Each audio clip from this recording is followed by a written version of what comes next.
Every night she concealed her bruises with thick layers of makeup, until the most dangerous man in the city saw the truth. This is the story of Elena Voss, a woman trapped in a violent marriage, working undercover for the city's most powerful crime boss. One morning, her makeup slipped, and Damian Moretti saw deep fingerprints on her neck. From that moment, nothing could remain the same. Press like to support this story, and comment the name of the city you're reading. I want to know how far my story has traveled in the world. The morning started the way most of Elena Voss's mornings did, with damage control. She stood at the bathroom mirror at 6:14 a.m., fluorescent light buzzing overhead like an accusation, and worked the concealer into the skin beneath her jaw with the same practiced efficiency she brought to spreadsheets. 3 layers. Always 3. The first layer went on too light, lifted the bruising slightly the way a bad primer lifts paint, and she pressed her fingers flat against her throat and held them there, counting to 10, waiting for it to set. The bruise ran from just below her left ear to the ridge of her collarbone. It was a deep one, purple-black at the center with that sick yellow margin bleeding outward that meant it was already days old, already layered over something else that hadn't fully healed. She didn't think about how it got there. She had learned, methodically, the way she learned everything, that thinking about it made her hands shake, and shaking hands couldn't blend concealer. The second layer went on better. She smoothed it with a damp sponge, building coverage upward, then dusted setting powder over the whole area and pressed a silk scarf, the dove gray one, fine enough to look professional, thick enough to catch glances before they reached her neck, into place at her collar. She checked the mirror. She looked like a woman who had chosen to accessorize. Not like a woman whose boyfriend had grabbed her by the throat 2 nights ago because she had answered her phone during dinner. She brushed her teeth. She drank a glass of water standing over the sink. Through the thin bedroom wall, she heard Grant sleeping, the long, even exhale of a man with an absolutely clear conscience, and she gathered her bag, her keys, her coat from the hook by the door, and let herself out of the apartment at 6:31 a.m. without making a sound. The city was still half dark.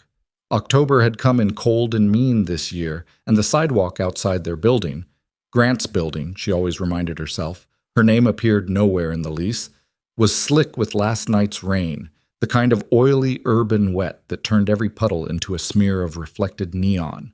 She walked the 4 blocks to the subway with her scarf tucked up and her collar buttoned and her eyes tracking the concrete in front of her feet. Not because she was afraid of the street, but because she had learned that keeping her gaze down cost her nothing and sometimes spared her the effort of performing okayness for strangers. The restaurant was called Arca. Not the Arca, just Arca, because the kind of clientele it served didn't need definite articles explained to them. It occupied the entire ground floor of a glass tower in the financial district, and from the sidewalk you could see the clean geometry of the dining room through floor-to-ceiling windows. White linen, low light, the particular silence of a room where every surface had been chosen to absorb sound and reflect wealth. Elena had worked there for 4 years. She had the title of financial controller, which was accurate as far as it went, and which captured almost none of what she actually did. She badged in through the service entrance at 7:03, nodded to the prep cooks already moving in the kitchen, and took the stairs to the second floor where the administrative offices ran along the east wall overlooking the alley. Her office was at the end of the corridor, a glass-walled room barely large enough for her desk, 2 chairs, and the lateral filing cabinet she kept locked at all times. She sat down, powered up her monitors, and for the next 40 minutes she was herself. The version of herself that had never met Grant Mercer. The version that moved through numbers with something close to pleasure, tracking the fine-grained movement of money through accounts, and holding companies and shell structures with the same attention a surgeon gives sutures. Arca was not a restaurant. That was not something Elena had known when she took the job. She had interviewed with the general manager, reviewed the financials, seen the bookings, tasted the tasting menu at a soft opening dinner, and accepted the position at a salary that was frankly too good, but which she had attributed to the premium the ownership group placed on discretion. It took her approximately 6 weeks to understand what she was actually looking at. The revenue figures were real. Arca was genuinely one of the most profitable restaurants in the city, but they were also a surface, a finishing layer, and beneath them ran a second financial architecture of extraordinary complexity. Layered entities, offshore accounts, legitimate revenue streams braided with money that had originated somewhere Elena was not encouraged to ask about. By the time she understood this, she had already restructured 3 of the holding entities, increased operational efficiency by 17%, and been summoned to a meeting on the 3rd floor, a floor that was not on the public building directory, to sit across from Damian Moretti. She had known who he was before she walked into that room. Everyone in the city knew who Damian Moretti was, or knew enough, the version of him that existed in tabloid footers and federal filings, and the careful omissions of investigative journalists who valued their continued employment. He was 41, Italian-American, the 3rd generation of a family that had built a legitimate real estate empire on top of what his grandfather had actually done to survive in this city. He was photographed at charity galas. He sat on 2 hospital boards. He was never photographed doing anything that could be characterized as criminal, because nothing he did could be characterized as criminal, because the people who might attempt that characterization inevitably found their evidence had developed significant gaps. He had looked at her across the desk for a long moment before he said anything. Not the way men usually looked at her, with that particular cataloging quality, deciding, but the way someone looks at a problem they are genuinely interested in solving. Then he had said simply, "You moved the Hargrove entities without being asked." The structure was inefficient, she said. 2 of the holding companies were creating unnecessary tax exposure. I'm aware of what they were creating. Then, the restructure saved. I know the numbers. He had a low voice, unhurried. Not warm, exactly, but not cold. It occupied its own temperature. I want to know why you didn't ask before you moved them. She had thought about lying. Then she had decided, for reasons she still couldn't fully articulate, that lying to this man would be the more dangerous choice. Because if I'd asked, someone might have told me not to. And the restructure was correct. He had looked at her for another moment. Then, "You're right about the structure. You're going to be wrong about other things. When you are, you'll come to me first." That had been the negotiation. That had been the whole of it.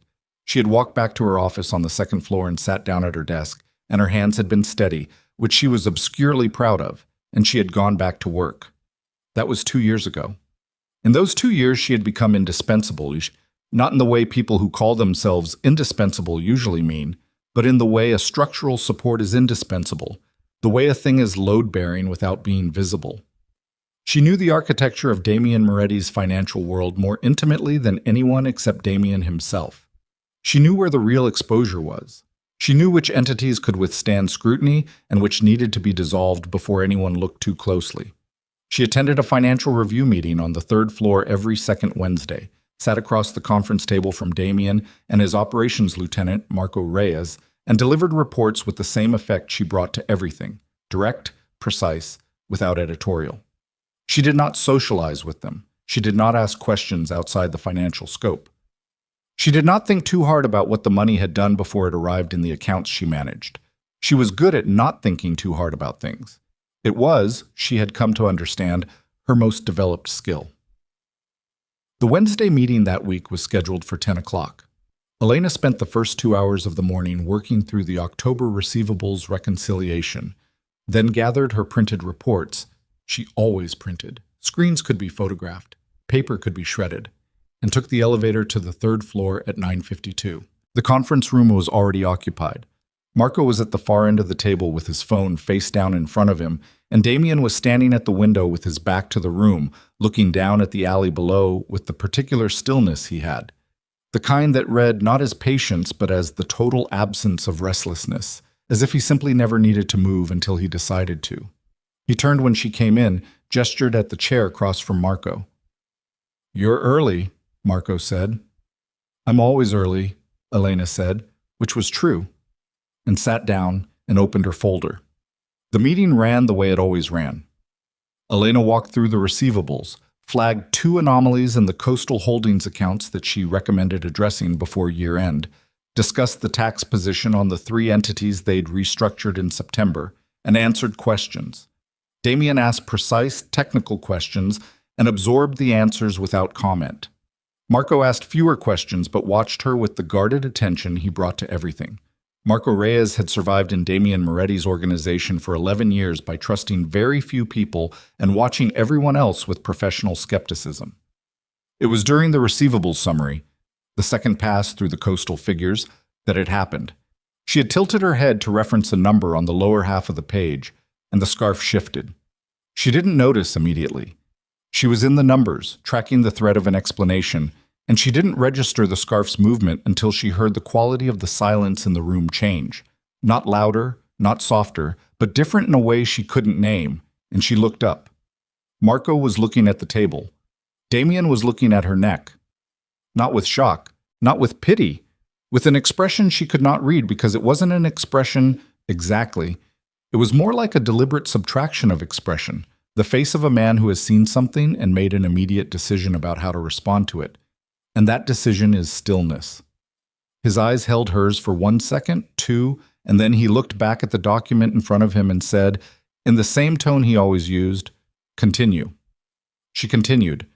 She brought the scarf back up with one hand, a gesture she made look incidental, and she finished the receivables summary and they discussed the tax position, and the meeting ended at 10:47. She gathered her papers and stood, and Damian said without looking up, "That's all. Thank you, Elena." She took the elevator back to the second floor. She sat at her desk. She was breathing evenly. She was fine. She told herself she was fine, and she looked at her monitors, and she was aware, in some part of herself that had nothing to do with equanimity, that she was not fine. That what had just happened in that conference room was not a thing that could be managed with concealer and silk scarves and practiced stillness.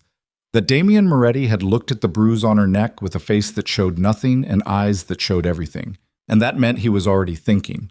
She had worked for him long enough to know what it meant when Damian Moretti was thinking about something. She should have been afraid of that. She knew that. But what she actually felt, sitting at her desk with the October receivables open on her left monitor and the morning city light coming through the narrow window and the distant sounds of the kitchen rising through the floor, was something she could not name cleanly. Not relief. Too dangerous to be relief. Not hope.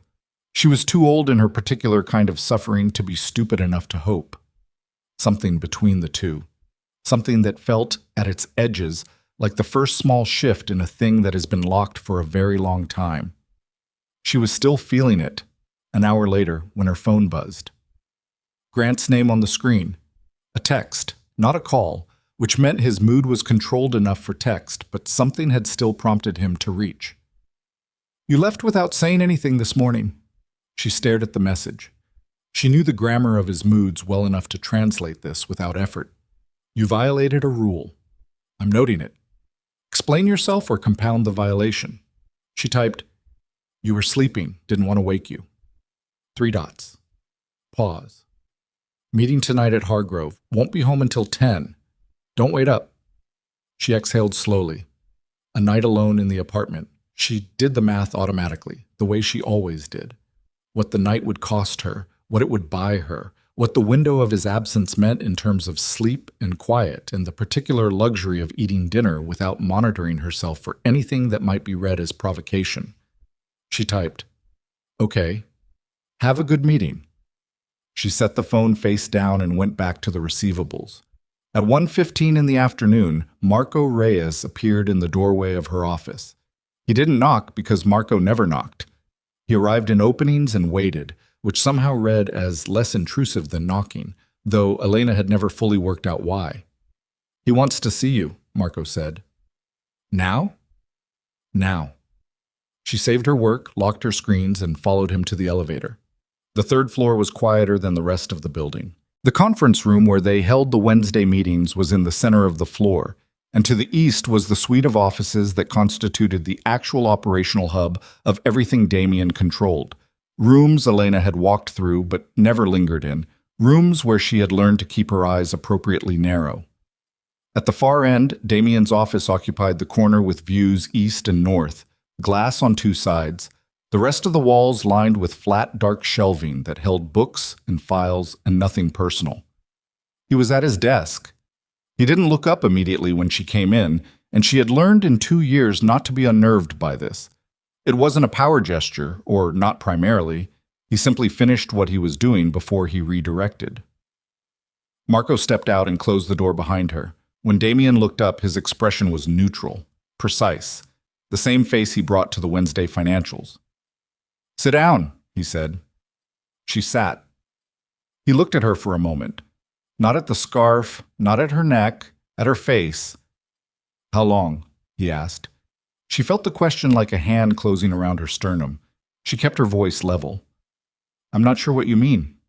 "I think you are." She could have continued denying it. She had denied it. To coworkers who noticed she was moving carefully. To her sister who had called last month with a worried voice. To the urgent care doctor 18 months ago who had looked at the x-ray of her ribs and asked her twice, slowly, whether she was safe at home, and whom she had assured both times that she was absolutely fine. She was good at denial. She had treated it like a professional competency, and she had excelled. But there was something in Damien Moretti's directness. Not kindness, nothing soft, just the total absence of pretense that made her usual mechanics feel suddenly exhausting in a way they had never felt before. "A while," she said. He said nothing for a moment, then, "The bruise on your neck.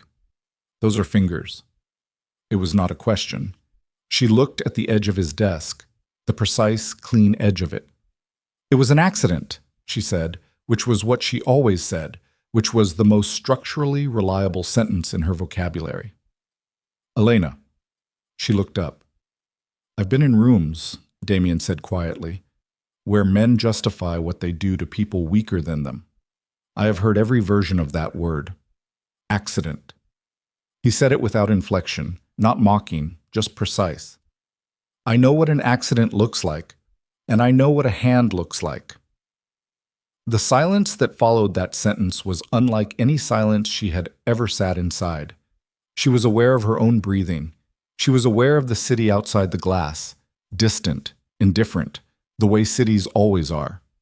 She was aware of the fact that something was happening in this room that she did not know how to account for, and that the part of her that managed things and controlled things and smoothed things over had absolutely nothing to offer. "He's nobody," she said. The word came out harder than she intended, defending Grant out of habit, out of the mechanical reflex of it. "I have it handled." Damien looked at her steadily. He did not argue. He did not offer comfort. He simply looked at her with those eyes that had subtracted expression without subtracting attention, and he said, "All right." That was all he said. "All right." She stood. She straightened her folder against her thigh. She walked to the door with her back held exactly as it always was, controlled, upright, costing her something. It always cost her something, standing straight, but she had learned to pay the cost without advertising it. She was reaching for the door handle when his voice came from behind her, even and unhurried, the voice of a man making a note to himself. "What's his name?" She stopped. Her hand was on the door handle. She did not turn around. She should have said, "Don't." She should have said, "Please leave it alone." She should have said any of the things that the part of her that had survived 4 years of Grant Mercer had learned to say. The smoothing words, the managing words, the words that kept things contained. Instead, she said nothing. She opened the door and walked out, and the silence she left behind her was not empty. It held the name she hadn't said, and somehow she understood that was enough. By the time she reached the second floor, 3 things were already in motion that she didn't know about yet. By the time she sat back down at her desk and unlocked her screens and pulled up the October receivables, a search had been authorized. A name had been located through channels that left no trail, and Marco Reyes was on his phone in the stairwell, saying 3 words into it before hanging up. The numbers on Elena's screen were exactly the same as they had been an hour ago. She read them without seeing them. She thought about Damien's question. She thought about the way he had said, "I know what a hand looks like." Not with anger, not with horror, but with the flatness of a man stating a fact he had cataloged and filed and was now acting on. She thought about what it meant that she hadn't said no. Her phone buzzed. A calendar reminder. Quarterly projection report. Deadline Friday. She cleared the notification. She pulled up the projection file and began to work. And the afternoon went past outside the narrow window, and she told herself that she had handled it, that she had given him nothing, that she had kept the wall intact, that whatever Damien Moretti decided to do with a half-silence in a closed office was his business and not hers. But her hands, for the first time in a long time, were not entirely steady, and somewhere in the city, a corporate financier named Grant Mercer was sitting in a glass-walled conference room at Hargrove Capital, halfway through a presentation on Q4 projections, completely unaware that the most dangerous man in the city had just decided he existed. Marco Reyes made one call from the stairwell. That was all it took. He didn't use his personal phone. He used a second-hand burner that he cycled every 3 weeks, bought with cash from a bodega in the garment district, and he stood with his back against the cinder block wall and his eyes on the door, and he said 4 words into it. Grant Mercer, full picture. Then he hung up, pocketed the phone, and went back upstairs. The man on the other end of that call was named Dex Calloway.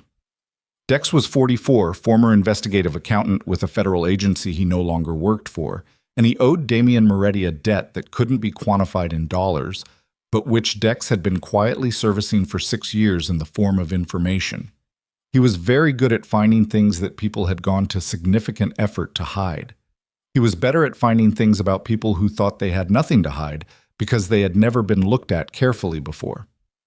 Grant Mercer was that second kind of person. Dex understood this within 20 minutes of beginning. By 3 in the afternoon, Dex had pulled Grant's corporate filing history across 4 entities, identified 2 LLC structures in Delaware with nominee directors and no obvious legitimate purpose, found a pattern of wire transfers to a Cayman-registered holding company that didn't match any disclosed investment fund, and located the name of a compliance officer at Hargrove Capital who had filed an internal ethics complaint 14 months ago and then, very quietly, resigned. The resignation had been papered over with a severance agreement that contained a non-disclosure clause. Dex called Marco back at 3:22 and spoke for 4 minutes. Marco listened, said 2 words, "Send it," then went into Damien's office without knocking. Elena knew none of this. She was on the second floor with her door half closed, working through the projection model, eating a container of soup she'd warmed in the small kitchen down the hall. The soup was from a place 3 blocks away. She ate it standing at her desk because the thought of sitting still was making her anxious in a low-grade, constant way that she associated with days when Grant was unpredictable. He had texted at 2:40, just a time, 10:30, revision of his earlier estimate, later now. And she had noted the change and recalibrated her evening accordingly. She would eat something small. She would be in bed before he got home. She would be asleep or performing sleep convincingly enough that he wouldn't disturb her. She had done it before. She was efficient at it. She finished the soup, threw the container away, sat down, and went back to the projections. At 4:15, her desk phone rang. The internal line, the one that only the 3rd floor used to reach her. She picked it up. "Meetings moved to Thursday this week," Marco said. 10 o'clock. Bring the coastal analysis. I have a reconciliation call at 10 on Thursday. Reschedule it? The line went dead. She held the receiver for a moment before replacing it, then opened her calendar and moved the reconciliation call to noon. Marco didn't explain things. He didn't need to. In 2 years, she had learned that when something shifted on the 3rd floor, you adjusted and you did not ask why, because asking why was not part of the arrangement, and also because, practically speaking, you usually didn't want to know. She left the building at 6:30. The evening had gone dark and cold, wind coming off the river in short, sharp gusts that hit the back of her neck above the scarf. She pulled her coat tighter and walked to the subway and stood on the platform and watched the far end of the tunnel for the train's headlights. The platform was crowded, bodies close. She had positioned herself with her back to a column, a habit so old she didn't think about it anymore, the habit of not having anything come at her from behind. The apartment was empty when she got home. She changed out of her work clothes, washed her face carefully, removing the layers one at a time, the way she'd applied them, careful around the jaw and the collarbone, and stood in front of the bathroom mirror looking at what was actually there. The bruise had deepened slightly through the day, purple at the center now with that yellow margin that meant blood dispersing under the skin, doing what the body does to try to repair what's been done to it. She touched the edge of it lightly. Then she put on an oversized sweatshirt and loose pants and went to the kitchen and made herself eggs and ate them at the counter, standing, scrolling through nothing on her phone, and at 9:45 she washed her plate and went to bed. She was not asleep when Grant came home. She heard the elevator, heard his key, heard the particular quality of the way he closed the door. Not slammed, not careful, the middle register that meant neutral or near neutral, the absence of violence without the presence of warmth. She heard him set his keys on the entry table, heard him cross to the kitchen, heard the refrigerator open and close. She kept her eyes shut and her breathing even, and she listened to him move through the apartment with the constant subterranean attention she brought to his movements when he thought she was asleep. He came to the bedroom doorway. She could feel him there without seeing him. Not instinct exactly, just the accumulated practice of years of knowing where he was in any room she occupied. He stood there for what felt like 30 seconds. Then he went back to the living room. She heard the television come on, low. She lay in the dark with her eyes open and her chest moving slowly, and she thought about nothing the way she had taught herself to think about nothing when the alternative was too loud. She slept eventually. It was not restful. It never was. Grant was still asleep when her alarm went off at 6 o'clock. She moved through the morning routine in the same sequence as always. Concealer, powder, scarf, coffee from the machine, black, drunk fast over the sink, keys, bag, coat. She was out the door by 6:28.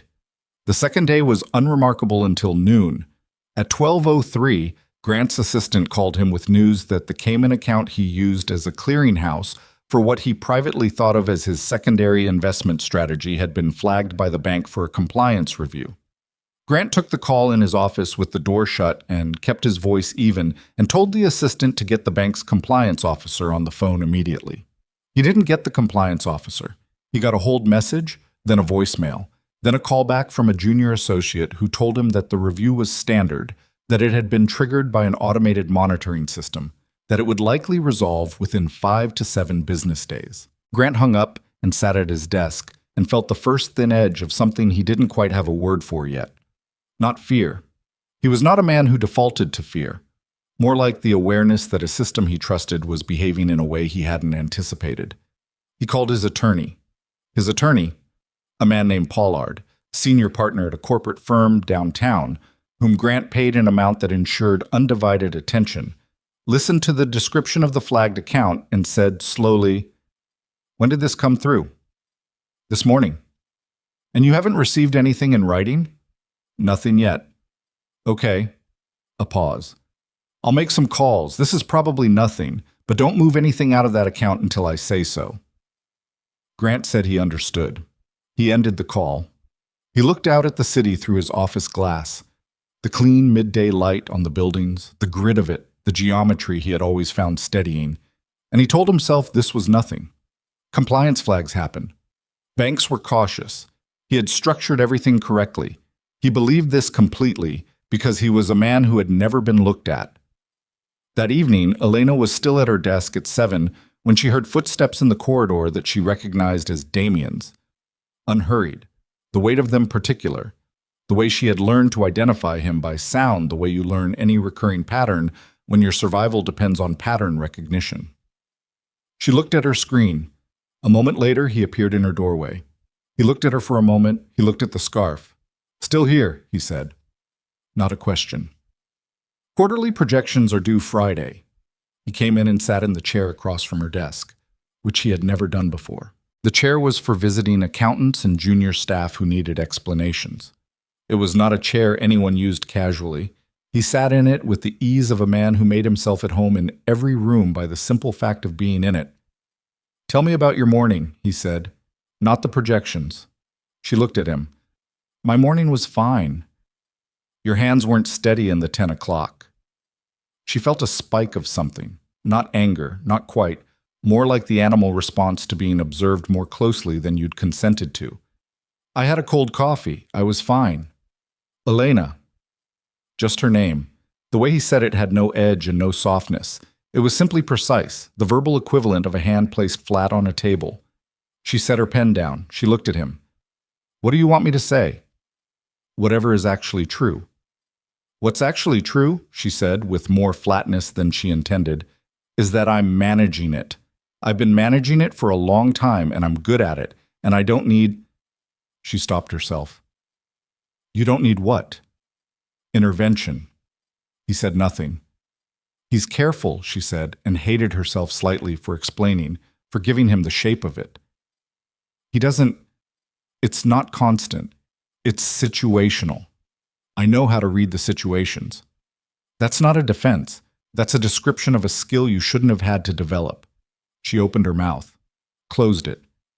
The accuracy of it hit her somewhere between her sternum and her throat, and she sat with it for a moment without speaking. Who does he work for? Damien asked. I told you yesterday. I know what you told me. I'm asking again. Hargrove Capital, she said. He's a senior director of structured investments. Damien said nothing. He looked at the desk, not at her, at the surface of her desk, with that expression that wasn't an expression, and then he stood. He moved toward the door with the same measured pace he always used, and she sat there watching him, her pen still on the desk where she'd left it. I asked you not to, she said. Yesterday. I didn't say it directly, but I was clear. He turned in the doorway. You didn't say it directly. That's correct. Damien. He waited. If he figures out something's happening, if he thinks I went to someone, he will hurt me. Do you understand that? Not as a warning, not to make a point. He'll hurt me because that's what he does when he feels cornered. She heard herself saying this. She had never said it plainly before, not to anyone. The bluntness of it was almost physical, like pressing on a bruise. She held Damien's gaze and she felt her breathing change very slightly, a tightening in her chest that she controlled before it reached her face. Damien looked at her steadily. He won't find out, he said, and he won't corner himself. He's going to have other things to think about. What does that mean? He didn't answer. He left. She sat in the empty office for a long moment and then, very carefully, she picked up her pen and went back to the projections. The next 36 hours moved strangely, normal on the surface, something running fast and quiet underneath. Grant's attorney called him Thursday morning to say that the compliance review had expanded. 2 accounts now, not 1. The bank needed documentation on the source of funds for 3 specific transfers over the prior 18 months. Pollard's voice had a different quality than it had had 2 days ago. A precise, controlled concern, the voice of a man who was still confident but was updating his models. Grant spent the morning pulling documentation. He found, for the first time, something that didn't line up. A transfer record that referenced a memo field that didn't match his own notes. A small discrepancy, $400,000 in timing across 2 accounts, the kind of thing that could be explained by wire processing delays. Except that it couldn't because the dates were wrong in a direction that didn't correspond to any normal processing gap. He stared at it. He went through it twice. He called Pollard back and described it, and Pollard said very quietly, "Don't discuss this on this line. Come to my office. Now." Grant drove downtown. Pollard's office was on the 32nd floor of a steel and glass building that had always felt like armor to Grant. The height of it, the quality of the glass, the way the light came through in long, clean angles. He sat across from Pollard, and Pollard spread 3 documents on the desk and pointed to specific line items and said, "Someone has been inside these accounts." Grant felt the word inside like something cold dropped into his chest. What do you mean, inside? I mean the documentation that was sent to the bank during the compliance review. The source of funds documentation was not documentation you submitted. Someone submitted documentation on your behalf. Specifically, documentation that exposes the structure of the Cayman holding rather than concealing it. That's... Grant stopped. He thought about the documents. He thought about who had access to his financial records. He thought, in the next second, about Elena. And the thought arrived with a particular quality, not fully formed, more like an ember, a hot point in the center of a larger cold thing. How would someone, I don't know yet, someone with access to your account numbers and wire history, someone who knew exactly what structure to illuminate. Pollard looked at him.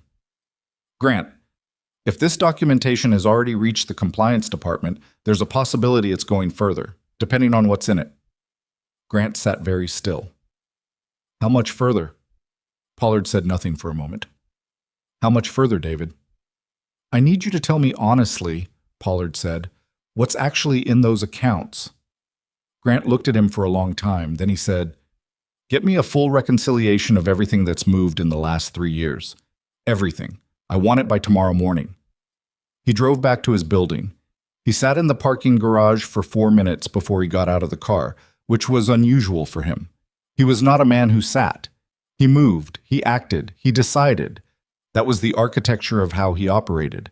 And sitting in a parked car in a concrete garage doing nothing was not something that fit that architecture, which meant something was happening to it. Elena, he thought. The name had a specific texture now. He tested it the way you test a tooth that might be loose, pressing it, assessing the give. She managed numbers. She managed financial structures. She had a level of access to the kind of information that could illuminate an account structure. Not his specifically, but in general. She understood the mechanics. He thought about Wednesday evening. The way she'd been in bed, that particular stillness of hers that he'd long ago identified as either genuine sleep or deliberate performance of sleep, and how he'd stood in the doorway and chosen not to engage because he was tired and the television was there. He thought about the compliance call. He thought about the timing. His phone buzzed. A contact in his network. A man named Castillo who ran a risk advisory firm and who had, over the years, provided Grant with the kind of information that didn't show up in official reports. The text said only, interesting activity around HGC today. Call me. Grant called him from the garage. Castillo said, someone's been making inquiries, specific, targeted, institutional quality inquiries, structured like due diligence, but not connected to any active deal I can identify. Someone's building a picture of Hargrove's exposure. Whose exposure specifically? A pause. Yours. Your division. Your named funds. Grant ended the call. He sat in the car for another moment, and then he got out and rode the elevator to his floor and went to his desk and sat down and looked at the city and felt, for the first time in a very long time, a sensation he had spent most of his adult life ensuring he would never feel. He felt like he was being watched, not by the bank, not by a regulator, by something that moved differently than institutions moved, faster, quieter, with the particular patience of a thing that has already decided how this ends and is simply letting the middle part happen. He didn't know what it was yet. He didn't have a name for it. But the ember he'd felt in Pollard's office when he'd thought about Elena had not gone out. It had grown slowly, with a specificity that was clarifying into something close to certainty. He picked up his phone. He called her. She answered on the second ring. Hi.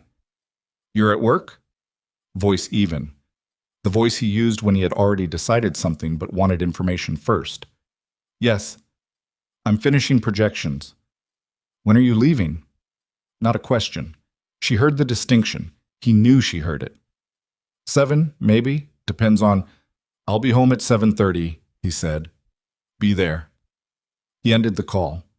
He set his phone on the desk.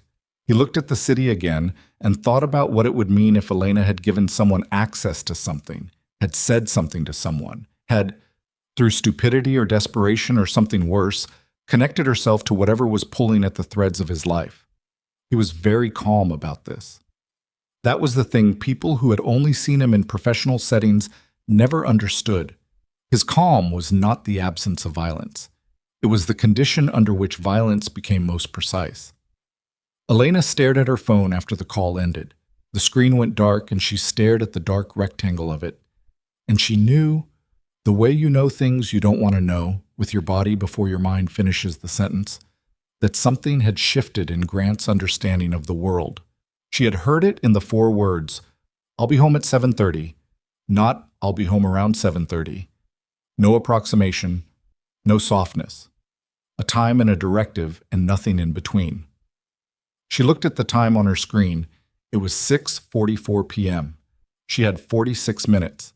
She thought about calling Damien. The thought arrived and she pressed it flat immediately. If she called Damien now, she was confirming something she had not admitted even to herself, which was that the thing moving through Grant's accounts was connected to the conversation in the 3rd-floor office, and that she had allowed it to happen by not saying no when she had the chance. She saved the projection file.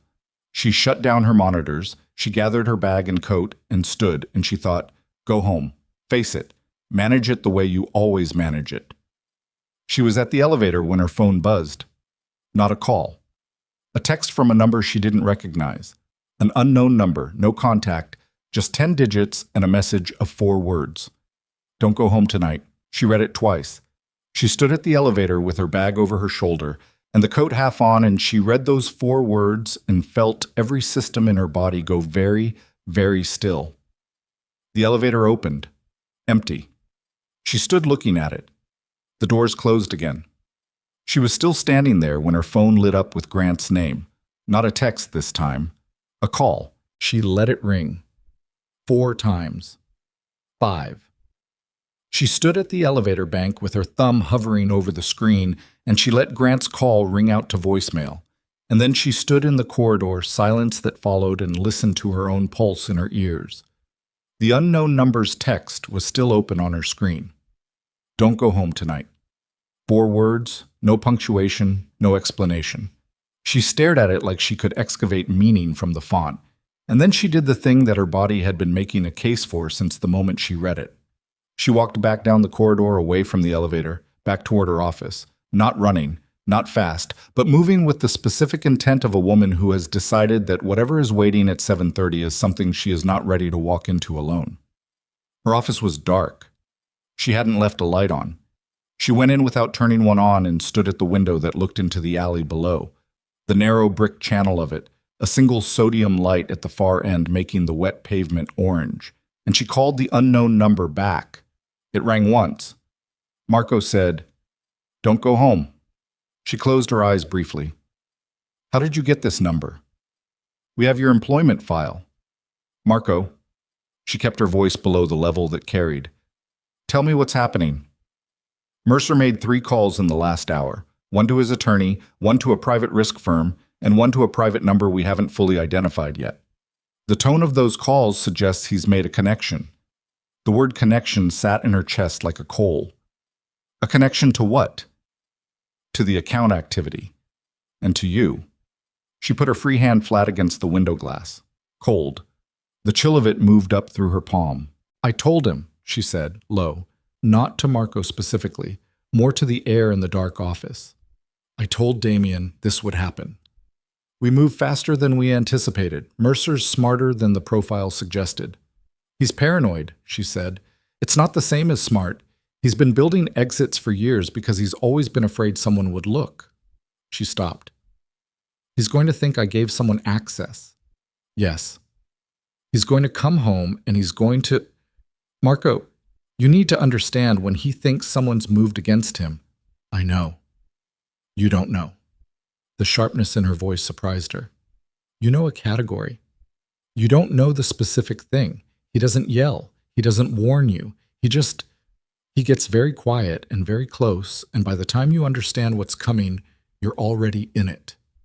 A pause on the line. Then Marco said, "Where are you right now?" "My office." "Stay there. I'll come to you." She started to answer, and he'd already ended the call. She lowered the phone and looked at the dark alley below and felt, with remarkable clarity, the full shape of the situation she was in. Not the way she'd felt it before, processed at arm's length, managed, contained, but fully, the way cold water is fully cold when it closes over your head. She had not said no. That was the fact at the center of everything. She had stood in Damien Moretti's office and she had not said no. "Leave it alone, I'm handling this." She had said he won't find out, which was Damien's line, not hers, and she had walked out and gone back to the projections and told herself that what happened next was not her responsibility because she hadn't asked for it. But she hadn't stopped it. And now Grant was making calls and drawing lines and building his case, and at 7:30 he would be standing in that apartment expecting her to be there. And when she wasn't there, the line he was building would run straight to the absence like an arrow. Marco came for her 17 minutes later. He appeared in her office doorway in a dark jacket, no tie, the particular readiness in his posture that she associated with the 3rd floor on days when something operational was moving. He looked at her once, took in the coat still half on, and the bag over her shoulder, and whatever her face was doing, and he said, "Come on." She followed him to the service stairs, not the elevator. Down to the ground level, out through the kitchen. The prep crew still working the late-night setup, one cook glancing up and then looking deliberately back down, and into the alley. A black car was idling at the alley's mouth. She got in the back. Marco got in the front. Damien was already in the back seat. She had not expected that.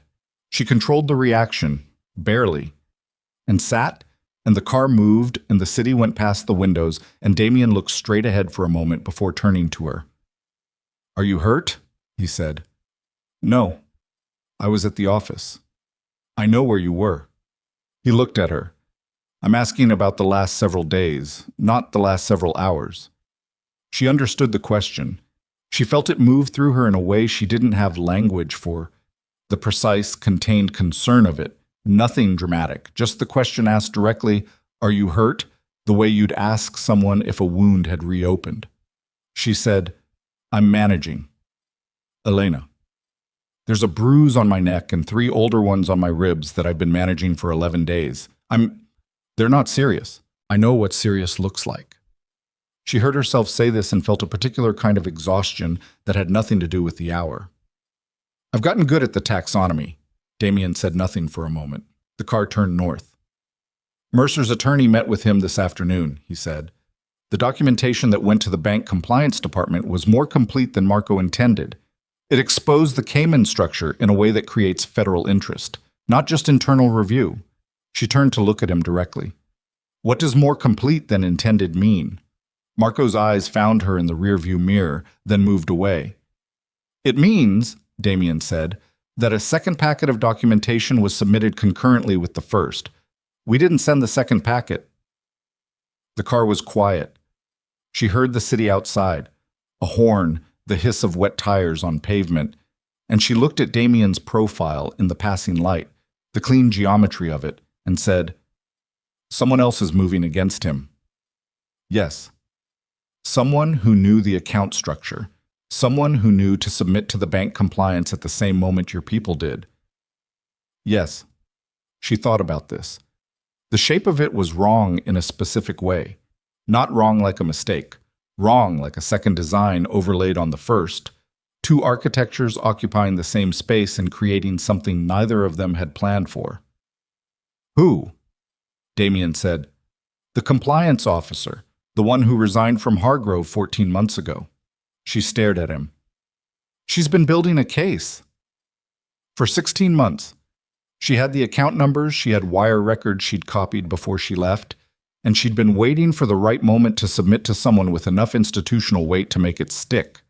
He paused. "We created the moment. She used it. That's—" Elena stopped. She thought about a woman she had never met. 14 months of gathered evidence. The patient terrible work of building a case against a man with the resources to crush a complaint while maintaining the appearance of full cooperation with any inquiry. "That's not a problem. That's—" "Damien, if she has documentation that corroborates what you submitted, that's federal momentum. That's a real case." "It's also visibility," he said. "There's now a federal evidence trail that intersects with documentation originating from our side. We're contained in it. What we submitted is clean. It can't be traced to us directly. But the timing creates a pattern that a careful analyst will notice." "And Mercer will notice you," she said. "Eventually, not yet. Right now he's focused on the source he can access." He turned to look at her fully. "You." She looked back at him. She felt the apartment, the specific quality of what waited in it at 7:30, as something almost physical, a weight in the space between her shoulder blades. "He'll be there and—" She checked her phone. 40 minutes. "You're not going back." "I have things in that apartment, documents, We'll handle what needs to be handled. You're not going back tonight." "Damien." She turned to face him fully in the back of the car. She was aware of Marco's careful not listening in the front seat, the practiced discretion of a man who processed many things he didn't officially hear. If I don't go back, it confirms everything he's already thinking. He'll know someone intervened. He'll start looking in a different direction, and eventually, he's already looking in a different direction, Damien said. He called a private investigator at 6:47 this evening. He's running your background. The words landed without warning. She sat with them for a second.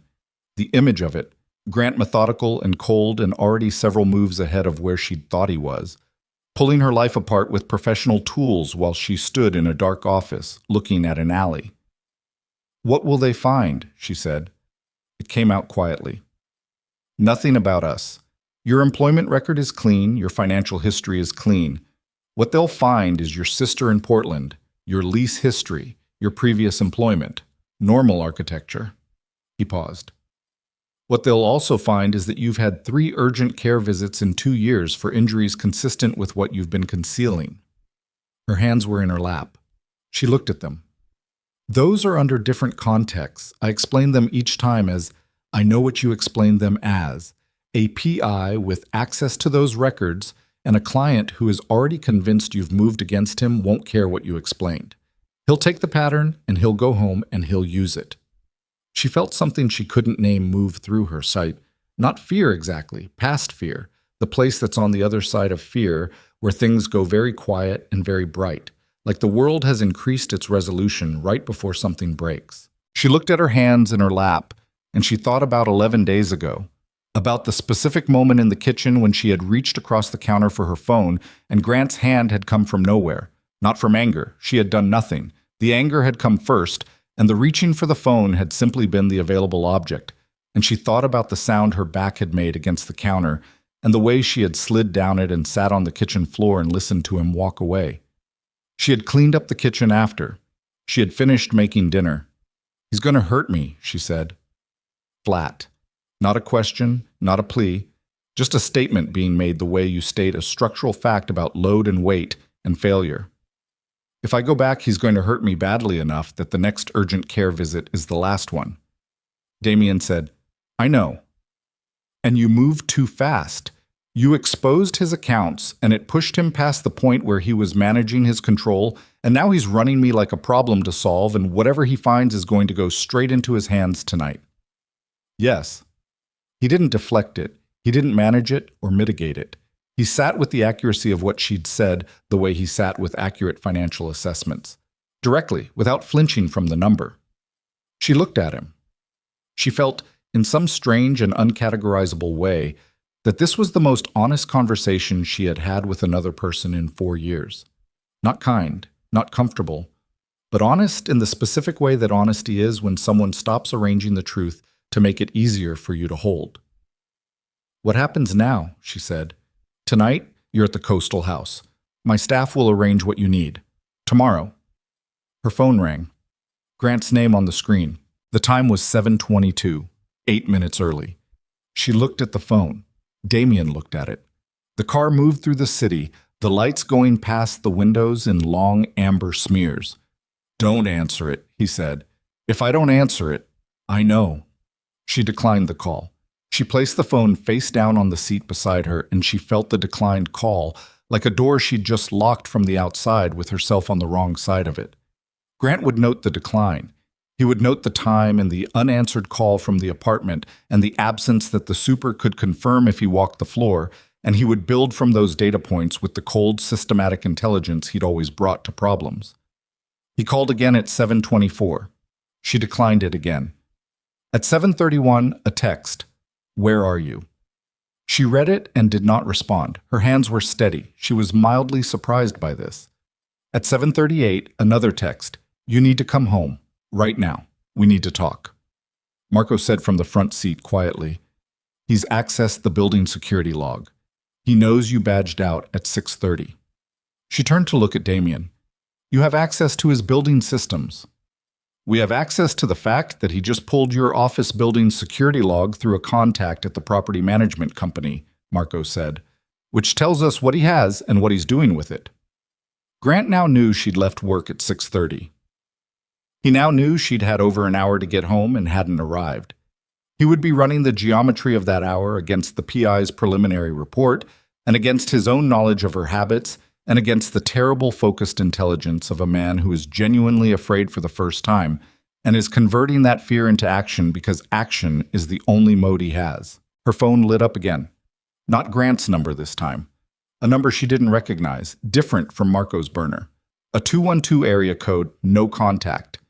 She looked at Damien. He gave a small nod. She answered it. Ms. Voss. A woman's voice, measured, with the particular compression of someone who has been holding something tightly for a long time. My name is Christine Farrow. I was Director of Compliance at Hargrove Capital until 14 months ago.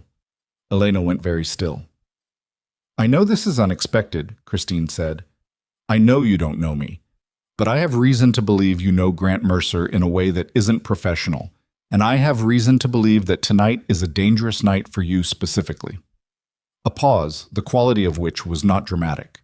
It was measured, calculated, the pause of someone who has rehearsed this call many times.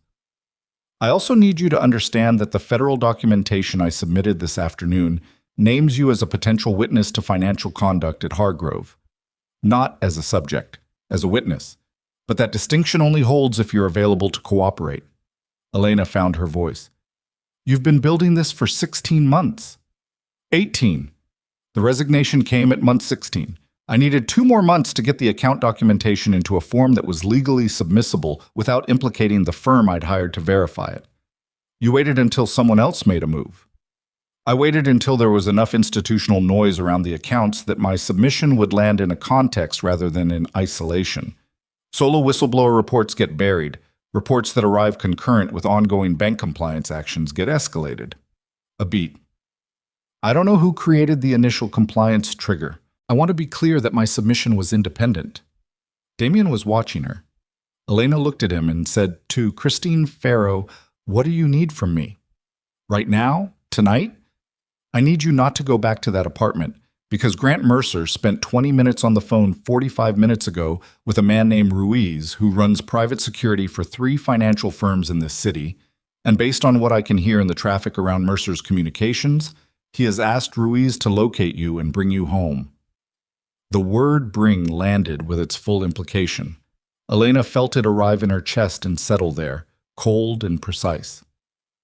He doesn't know about you, Elena said. Not yet, but the federal submission is public record by tomorrow morning. His attorney will have it by 9 a.m., and Mercer will have it by 9:15, and my name will be in the header, and he will know exactly where this started. Christine's voice stayed level through this, the practiced level of someone who has already made peace with what comes next. I've arranged accommodations. I've informed the relevant federal contact. But Miss Voss, Elena, I need you to understand that tonight, between now and when this becomes an official federal matter, is the window where Mercer is most dangerous, because after tomorrow morning he loses the ability to act freely. He knows that.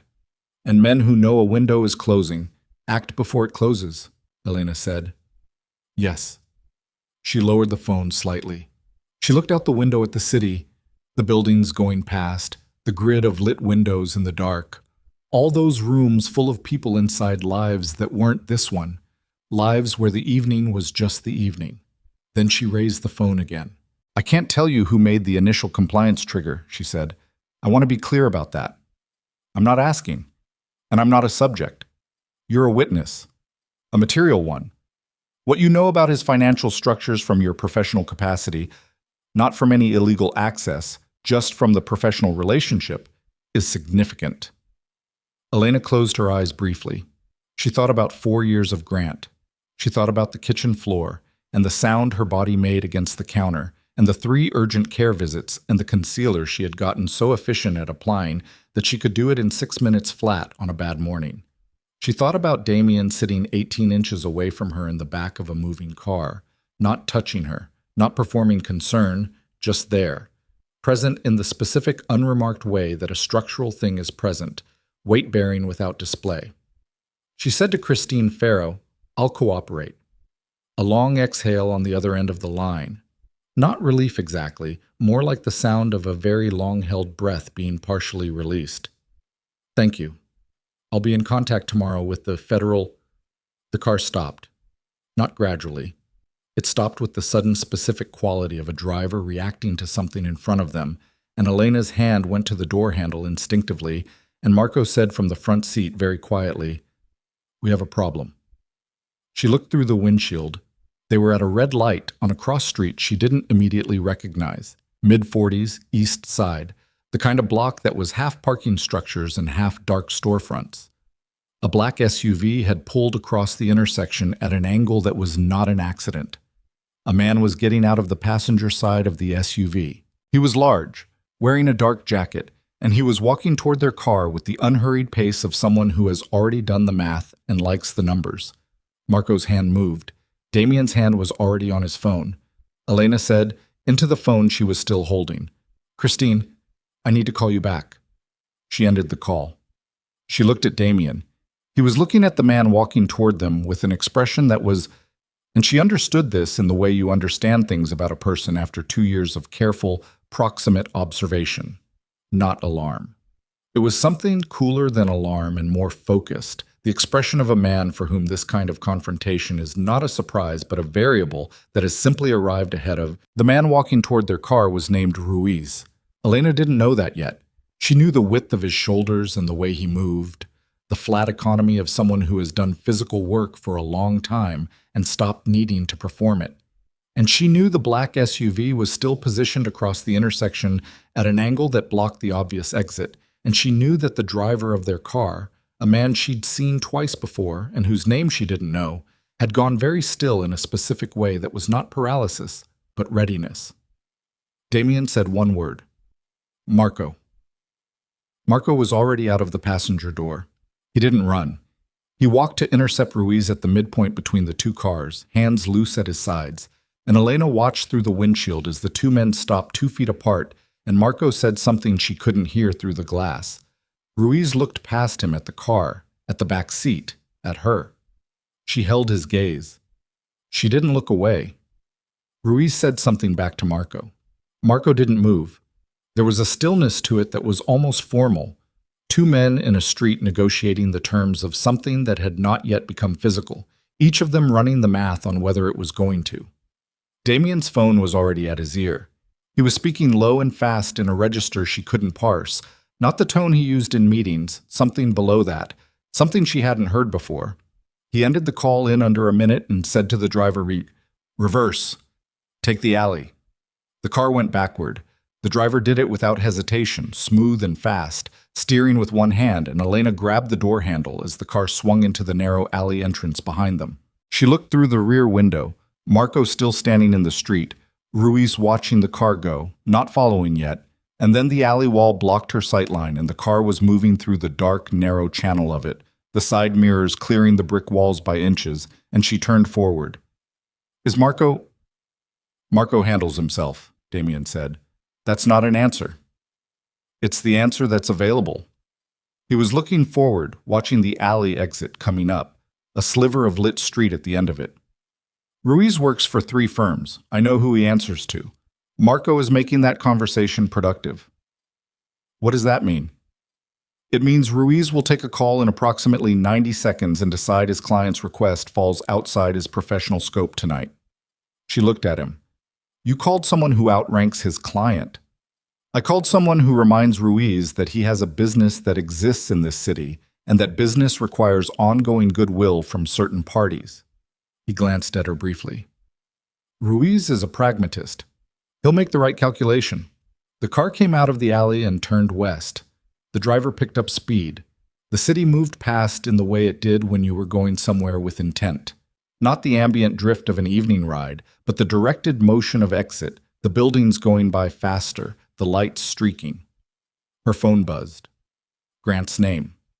She looked at it with the specific feeling of someone looking at an object they know is dangerous, but that they need to understand fully before they can deal with it. She answered. "Elena." His voice was very quiet. She had learned in 4 years that this register was worse than the loud one. The loud one was adrenaline. The quiet one was decision. "Where are you?" "I had to work late. I'm on my way." "You declined 2 calls." "I was on another call, Grant, a work call. The quarterly reports are due." "Stop." 1 syllable, clean as a cut. "Stop the sentence. I know you left the building at 6:30. It's now 7:50. Where have you been for the last hour and 20 minutes? She looked out the window. Across street she recognized. They were heading west toward the river. She watched a couple walking a dog in the opposite direction, the dog stopping to investigate something at the base of a lamppost, the woman tugging the leash gently, the ordinary frictionless footage of a life that wasn't hers. "I went for a walk," she said. "I needed air." "You don't go for walks." "I've been under pressure with the—" "Elena." The way he said her name had changed since the first call. Not louder, more precise, the way a tool gets more precise when you strip everything non-essential from it. "I have a report in front of me right now. You want to know what's in it?" She said nothing. "It says you've had 3 visits to urgent care in 2 years, that each of them had injuries that a physician flagged internally, and that on each occasion the cause given was inconsistent with the injury." A pause. She could hear him breathing.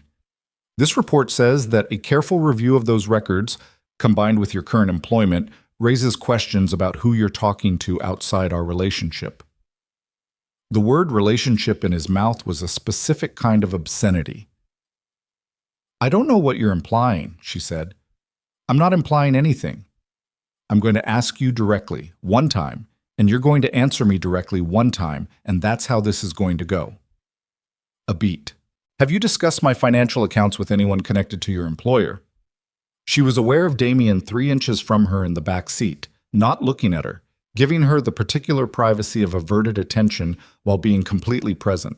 She was aware of the car moving west and the city sliding past, and the way Grant's voice in her ear had the quality of a room with all the air removed from it. She said, "No." "All right," he said. "Come home. Right now.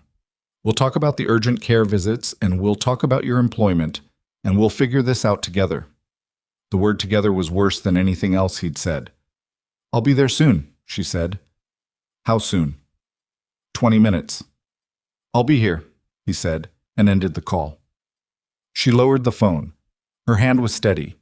She was mildly surprised again by this, by the way her body had stopped taking its cues from her fear and had started taking them from something that felt like a different order of decision, a thing below thought, the place where the body knows what the mind is still processing. She said to Damien, "He knows." "Not everything. Enough." She turned to look at him. He said together. He said, "We'll figure it out together."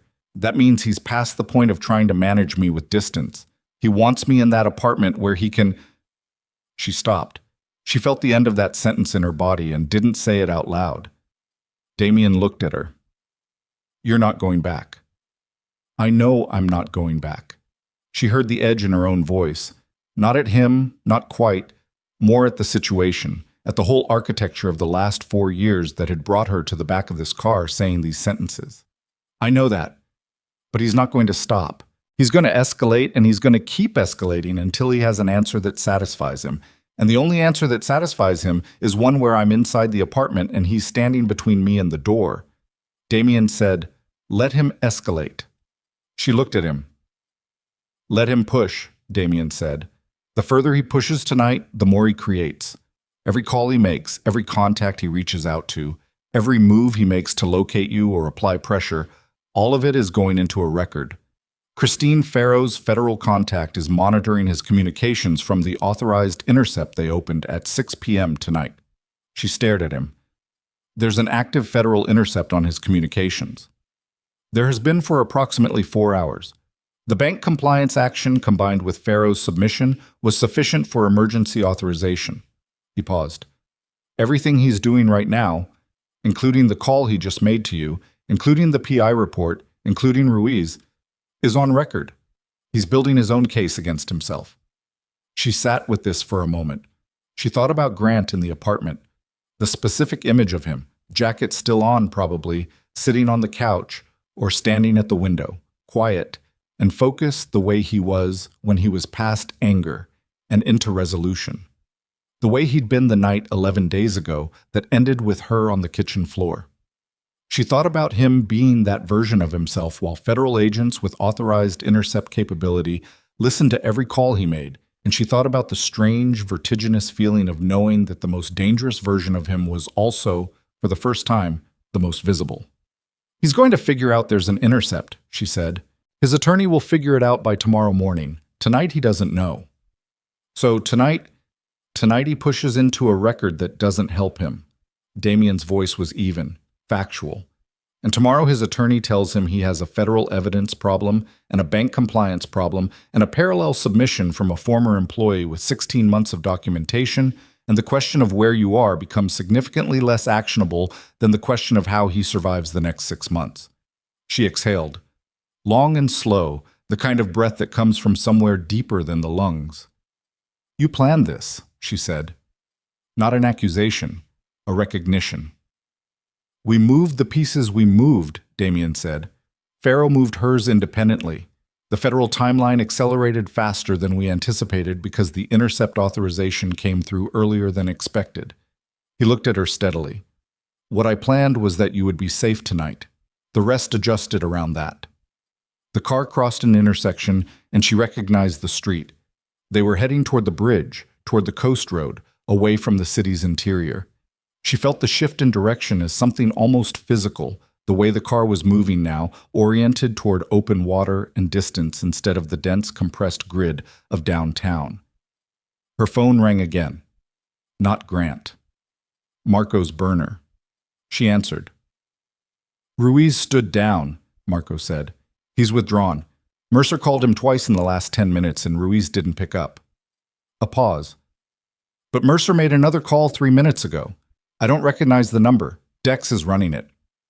"How long?" Damien said. He'd heard Marco through the phone. 10 minutes, maybe?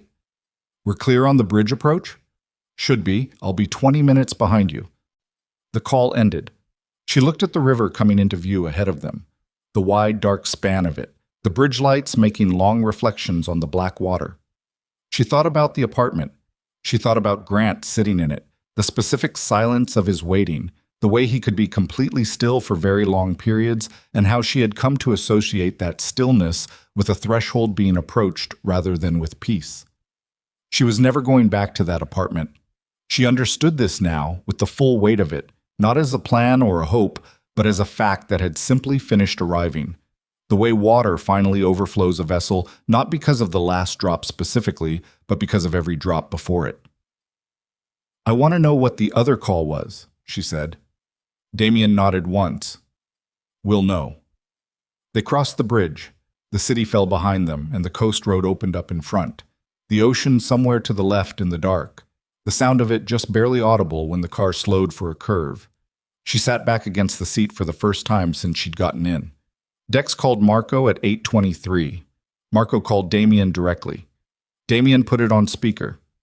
"The number Mercer called is registered to a holding company in New Jersey," Dex said. His voice had the flat efficiency of a man delivering a briefing. "The holding company has one active contract on record, through an intermediary. The contract is for private personal protection services." A pause. "The man who runs it used to work executive protection. He now runs a 6-person operation that does other things." The word "other" occupied the car the way a change in air pressure occupies a room. "Name," Damien said. "On the contract, a shell. The operator's name, the actual man, is Vickers. He ran executive protection for a commodities trading firm until he was let go 3 years ago. The firm cited conduct issues, specifically the use of disproportionate force during an incident that was never reported to authorities." Dex's voice was precise and entirely without drama. "He has 3 people with him that I can locate. I don't know where the other 3 are." The coast road curved and the car held it. Elena looked at the side mirror. The bridge diminishing behind them, the city lights on the horizon, dark road between her and all of it. She said, "Grant hired someone to bring me back." No one answered because no one needed to. Damien's hand moved to his phone. He sent a text, she couldn't see to whom, and then he made a call and spoke for 40 seconds in a low, controlled voice. And when he hung up, he said to the driver, "Change the route. Take the harbor road in." The driver didn't respond verbally. He took the next turn. She said, "How far out is Vickers?" "Unknown," Marco said through the phone. "He knows the coast road. He may not know the alternate." How did he know the coast road? A pause that was a fraction too long. She felt it. She turned to look at Damien. He was already looking at her. The direct, undeflecting look that she had learned meant he was about to say something accurate that she wasn't going to like. "Your phone," he said. She looked down at it in her hand. Mercer had your phone cloned, Damien said. Probably when you were sleeping. A clone captures location data, call logs. He's been reading your location all evening. She stared at the phone she had answered Grant's calls on, the phone she had used to answer Christine Farrow, the phone whose GPS had been a live map of her movement since the moment she'd walked out of the office building. He knows where I am right now, she said. He knew until 40 seconds ago, Damien said. He took the phone from her hand, gently, simply reached out, and she gave it to him without resistance, and placed it on the car seat between them. Now he has a location that isn't moving. He'll read that as the estate address.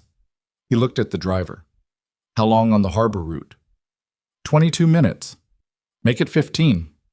The car accelerated. She sat in the dark of the back seat without her phone, feeling its absence the way you feel the absence of a thing that has been both useful and dangerous in equal measure. She thought about Grant looking at a screen somewhere, his phone, a laptop, a tablet, watching a blue dot on a map hold still on a road outside the city, thinking he had her location, thinking he was still in control of the geometry. She thought about what Vickers and 3 unknown men were doing with that information right now. The harbor road was narrow and unlit, running along the water's edge with a low concrete barrier on the ocean side and dense scrub and rock face on the other. The car moved fast through it, the headlights cutting a pale tunnel through the dark. She could smell the ocean, salt and cold and something raw underneath, the smell of a thing that doesn't care about any of this. Damien's phone buzzed. He read something on the screen. His face didn't change. What? She said. Vickers is on the coast road, he said. 3 vehicles, moving toward the last GPS position, which is my phone, which is sitting on this seat. Yes. And the harbor route doesn't intersect the coast road, not for another 8 miles north of here. She did the math, their car moving at 15-minute pace. Vickers moving toward a stationary location that was approximately 4 miles south of where they'd turned off. The window between those two movements was not generous, but it existed. The estate, she said, when we get there, is secure, Damien said. Gate, walls, staff. Vickers doesn't know the alternate approach and he doesn't know the property layout. He'll figure out the phone isn't moving when no one shows up at the location. In approximately 30 minutes, yes, by which time we'll be inside. She looked out at the dark water sliding past the concrete barrier. The harbor route was taking them north and then back west, a longer arc, but away from the coast road, away from 3 vehicles moving toward a blue dot that was just a phone sitting on a leather seat. She said quietly, "He sent men after me." Damien looked at her. This isn't about finding out what happened to his accounts anymore, she said. He sent men after me. That's what this is now. She said it without trembling. She noticed the absence of trembling and thought, this is what it feels like when there's nothing left on the other side of the fear, when you've gone all the way through it and come out somewhere else. Yes, Damien said. That's what this is. The car came around a long curve and the harbor appeared. The dark shapes of boats at anchor, the lights of a small dock structure, and beyond it a gated road running uphill away from the water. She recognized the gate from the one time she'd been to the estate, a site visit 18 months ago when Damien had asked her to review the property's financial holding structure. She had spent 4 hours in a downstairs office reviewing documents and left without seeing any other part of the house. The driver touched a panel on the dash. The gate opened. The car moved through it and up the gravel drive in the dark, the headlights sweeping the stone walls and the hedgerow and the open forecourt of the house. She got out of the car before it had fully stopped, not panic, just the particular need to have her feet on ground, and stood in the cold night air on the gravel with the sound of the ocean somewhere below the property and the house behind her lit from inside. 2 men had appeared from somewhere, standing at a distance, not approaching, just positioned. Marco's car came through the gate 40 seconds later. She stood on the gravel and listened to the sounds of the estate at night. The gravel settling, the wind off the water, the distant percussion of surf on rock. And she thought about Grant on a coast road somewhere to the south, being told by Vickers that the blue dot wasn't moving and that no vehicle had arrived at the location. She thought about what Grant would do with that information, She thought about what he would do when he understood fully that the apartment was empty and the phone was abandoned and she was somewhere he didn't have coordinates for. Marco was at her elbow. "You should go inside," he said. "I know." "Elena." She turned to look at him. Marco Reyes, who had been Marco Reyes in Damian Moretti's organization for 11 years and who trusted fewer people than she could count on one hand, was looking at her with an expression she had never seen on his face before. Not warmth, not pity. Something more like recognition. "He's not going to find you here," Marco said. "Not tonight." "Not tonight," she said. "But tomorrow he wakes up and his attorney tells him he has a federal evidence problem, and instead of it making him stop, it might make him—" "I know," Marco said. "We know. That's not tonight's problem." She looked at the house, the lit windows of it, the solidity of the stone walls in the dark. She walked inside. The interior was exactly as she'd remembered it from 18 months ago. Cool, spare, the kind of house that had been furnished once by someone with very clear taste and left alone since, nothing accumulating that wasn't meant to be there. A woman she hadn't met before, late 50s, entirely composed, directed her to a room on the second floor and told her there were clothes in the wardrobe and that she should tell her if she needed anything. And Elena stood in the room alone for the first time since Marco's call had pulled her from the office corridor and let herself feel, briefly, the full weight of the evening. It was 9:14 p.m. She sat on the edge of the bed. She looked at her hands. She thought about the bruise on her neck and the 3 on her ribs and the kitchen floor and the urgent care doctor who had asked her twice if she was safe, and she thought about what it had cost her. Not just the pain, she could account for that. She had accounted for it methodically for years, but the specific slow cost of managing it. The energy that had gone into concealment, into the daily calculation of what mood he was in and what she needed to do differently to modulate her exposure, the years of herself that had been spent not on anything real, but on the maintenance of a version of safe that was never actually safe. She sat with that for approximately 90 seconds. Then she stood up, because sitting was making her feel like something was happening to her, and she needed to feel like she was a person to whom things happened and not a person on whom things happened. She went to the window. The ocean was visible from here, the dark mass of it under the sky, the white edge of waves just barely visible at the base of the rocks. She stood and looked at it, and she thought about Christine Farrow spending 16 months building a case in silence, alone, with the evidence she'd copied before she walked out of Hargrove Capital, and the patience of someone who had decided that justice was worth waiting for when the immediate version wasn't available. She thought about what she knew, about what she'd seen in 4 years of managing the financial architecture of a man who thought he was careful, and who was, in fact, only unlooked at. She heard a knock, low. She said, "Come in." Damian opened the door. He stood in the doorway, not coming in, not leaving, just present in it the way he was present in spaces, taking up the amount of room he actually occupied, and no more. He looked at her standing at the window. He looked at the bruise on her neck, now fully visible without the scarf, in the room's light. "You need the doctor," he said. Not a question. "Tomorrow," she said. "Tonight," he said. Not negotiable. She almost argued. She caught herself because the argument she was about to make was the argument she had made to every urgent care doctor for 2 years, the managing argument, the "I'm fine" argument, and she was tired, abruptly, profoundly tired, of making that argument. "Okay," she said. He nodded once. He started to pull the door. "Damian!" He stopped. She turned from the window to look at him.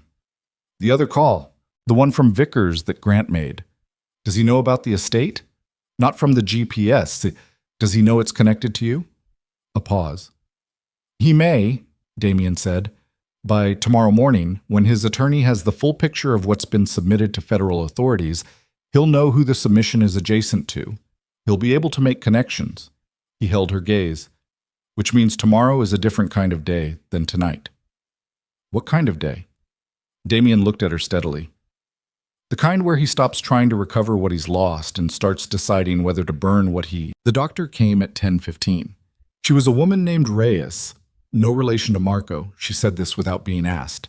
The way someone says a thing they've had to say many times. and she carried a medical bag that was larger than the kind you see in civilian contexts and smaller than the kind you see in hospitals. And she came into the room on the second floor and looked at Elena with the particular assessment of someone who has treated injuries that people have been managing alone for too long. Elena sat on the edge of the bed and let her work. The bruise on her neck was the most visible. Dr. Reyes photographed it. Not asked, simply did it with a small camera she produced from the bag, and then examined it with gloved fingers, pressing at specific points, asking Elena to tell her where it changed from pressure to pain. Elena told her.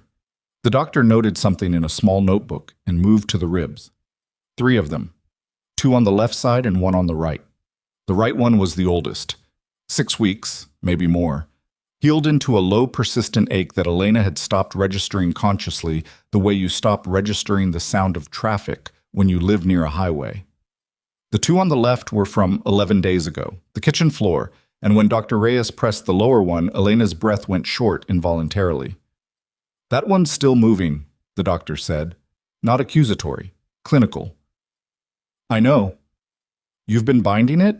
Loosely. It made it easier to... She stopped. To sit at a desk for 10 hours. To look normal. To perform the daily architecture of fine. Yes. The doctor photographed those too. She checked Elena's blood pressure, which was elevated but not alarming. She asked about headaches, about vision changes, about any loss of consciousness at any point in the past 3 months. Elena answered each question with the precise economy she brought to financial disclosures. Exactly what was asked, nothing more, nothing less. When it was done, the doctor repacked her bag and said, "The rib on the right is fully healed. The 2 on the left need 4 to 6 more weeks, and you need to stop binding them. The binding is preventing full respiratory expansion, which is why your blood pressure is running high. The bruise on your neck has no structural damage below it. It looks worse than it is." She paused. "The others look exactly as bad as they are." Elena said, "Thank you. I'll leave anti-inflammatory medication and something for the pain that won't impair you. Take the pain medication at night." The doctor looked at her for a moment before she moved toward the door. "The photographs go into a medical file. Where that file goes is not my decision." Elena looked at her. "I understand." The doctor left. Elena sat in the quiet room with the sound of the ocean below and the pain in her ribs that she was now breathing into rather than around, and she felt the documentation of her injuries existing somewhere, in a notebook, on a camera's memory card, in a file that would be handed to someone who would hand it to someone else. And she felt the strange vertigo of being seen accurately after years of careful management of what was seen. She did not sleep for a long time. When she did, it was deep and without dreams, the sleep of a body that has been running on adrenaline and cortisol for weeks and has finally been given permission to stop. She woke at 6:02 a.m. to the sound of the ocean and thin gray light coming through the window, and distantly, voices downstairs. She dressed in the clothes from the wardrobe, plain, her size, she didn't ask how, and went down. Damien was in a room off the main hall that served as a working office, 2 monitors, files, the particular organized density of a space where decisions were made. Marco was standing at the window with coffee. A third man she didn't recognize was at the far end of the room with a laptop. They all looked at her when she came in. She said, "What happened?" Marco looked at Damien. Damien said, "Sit down." She sat. She looked at him and waited. At 11:47 last night, Damien said, Grant Mercer went to his attorney's home. Not the office, his home. He was there for 2 hours. He paused. At 2:15 this morning, Mercer's attorney called the Federal Financial Crimes Unit directly. He identified himself as representing a client who wished to discuss a voluntary disclosure regarding structured financial instruments and offshore account activity. She stared at him. Pollard flipped. Pollard decided, Damien said, that his client's situation had moved past the point where containment was a realistic strategy and that his own professional liability required a different posture. Mercer didn't agree. Mercer left Pollard's home at 2:20. Pollard called federal authorities at 2:31. Damien looked at her steadily. Mercer called Vickers at 2:47. The room was very quiet. The man at the laptop had stopped typing. She said, "Where is Vickers right now?" "We don't know," Marco said from the window, not turning. "We lost his vehicle at 3 a.m. on the North Interchange. He has 5 other men whose locations are unconfirmed." She felt this information move through her with a clarity that was almost physical. The geometry of it, the specific shape of what it meant. Grant, without his attorney, without his financial architecture, without any of the structures he'd spent years building, Grant with only Vickers and the money he'd moved before the accounts were frozen and the cold, precise machinery of his anger, was a different problem than Grant trapped in a corporate framework that could be dismantled around him. That Grant could be managed with federal evidence and documentation and the weight of institutional consequence. This Grant was the one she'd always been the most afraid of. "He's coming here," she said. "That's our assessment," Damien said. "You said last night the estate was secure." "It is. The gate, the perimeter, the staff." He paused. "But Vickers is not Ruiz. Vickers doesn't calculate the way Ruiz does. Ruiz takes a call and weighs his ongoing business interests. Vickers is contract complete or he isn't." He looked at her directly. "We have 8 people on the property. Vickers has 6 at maximum. The numbers favor us, and the terrain favors us because we know it, and he doesn't." A pause. "But I want you to understand what this morning is." She looked back at him. "Tell me." "This morning is Grant Mercer's last available move," he said. "His accounts are frozen. His attorney has opened a voluntary disclosure that implicates him directly. The Federal Intercept has 70 hours of communications that his defense team will not be able to suppress. Christine Farrow's documentation is already in the hands of 2 federal investigators." He said all of this in the same tone he used for financial assessments, not dramatically, just accurately. He has no money he can access freely, no political contacts who will take his calls this morning, and no legal strategy that improves his position. What he has is Vickers and the knowledge that you are somewhere he can use. "Use," she said. "As leverage," he said, "or as consequence." He held her gaze. "He's a man who has lost everything except the ability to make one more decision, and the decision available to him is whether to spend what's left." She sat with this. She looked at the gray morning light coming through the window past Marco's shoulder, and she thought about Grant at 2:47 in the morning, standing outside his attorney's house on a residential street in the city, making the call to Vickers that transformed him from a financial criminal facing prosecution into something without category. She thought about the specific moment in which a person decides that what they cannot have, no one else will have either, and what it costs them to make that decision, and how you can't reach them after that because there's nothing left on the other side of it to reason with. She had known he was capable of this. She had known it in a way she'd never let herself name directly, the knowledge living in her body rather than her language, in the way she woke up when she heard his key in the door, in the math she ran every morning about his mood, in the 3 urgent care visits and the things she'd told the doctor and the things she hadn't. She said, "I want to be part of what happens this morning." Marco turned from the window. Damien looked at her without expression for a moment. Then, "Define part." I don't want to be in a room upstairs while things happen below me," she said. "I spent 4 years in rooms while things happened to me. I'm not doing that today." A silence. The man at the laptop was very carefully looking at the screen.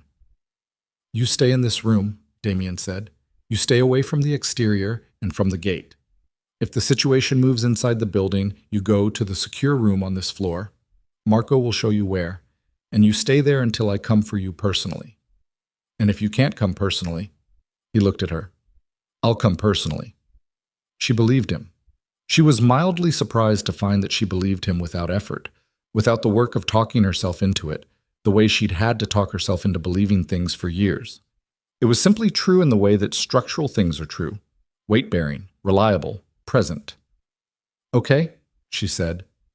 The next 2 hours were the particular specific tension of waiting with information. She stayed in the office room.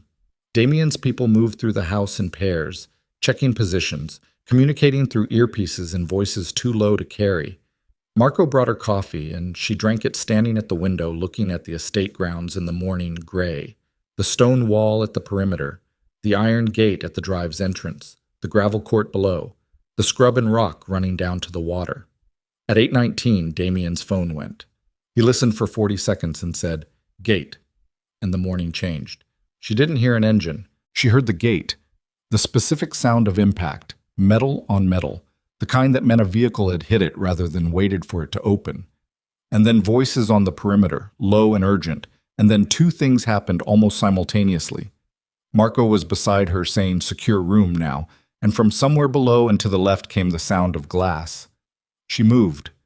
Marco had her arm, not gripping, just present, directional, and she moved with him through the hall and into a room at the back of the ground floor that she hadn't been in before. Stone walls, no windows, a single overhead light, a door that Marco pulled shut from the inside, and she heard the locks engage, two of them, heavy. She stood in the stone room and listened. She could hear things through the walls, muffled and shapeless, movement, impact, voices she couldn't parse. She stood with her back against the wall opposite the door, and she breathed carefully, the way the doctor had told her to breathe, into the ribs rather than around them, and she counted her heartbeats not to calm herself, but because counting was a thing her mind could do while the rest of her listened. 11 minutes. She counted 11 minutes of shapeless sound, then quiet. Then, after another 90 seconds, 3 knocks on the door, 2 short, 1 long. Marco had told her the pattern before he'd locked her in. She exhaled through her nose and stepped away from the wall as the locks turned. Damien opened the door. He was intact. That was the first thing she assessed, the full-body assessment that happened before she could stop it, the sweep from face to hands looking for damage. There was a cut along his left jaw, shallow, already clotting. His jacket had been removed somewhere. He looked at her with the direct, undeflecting eyes. "It's done," he said. She came out of the room. The hallway was the same hallway it had been 90 seconds ago, and also entirely different in the way spaces are different when something has moved through them. She followed Damien through to the front of the house. Grant was in the main hall. He was seated, not willingly, the posture of a man who has been put somewhere rather than having chosen to be there, in a chair near the entrance with one of Damien's men standing behind him. His jacket was torn at the shoulder.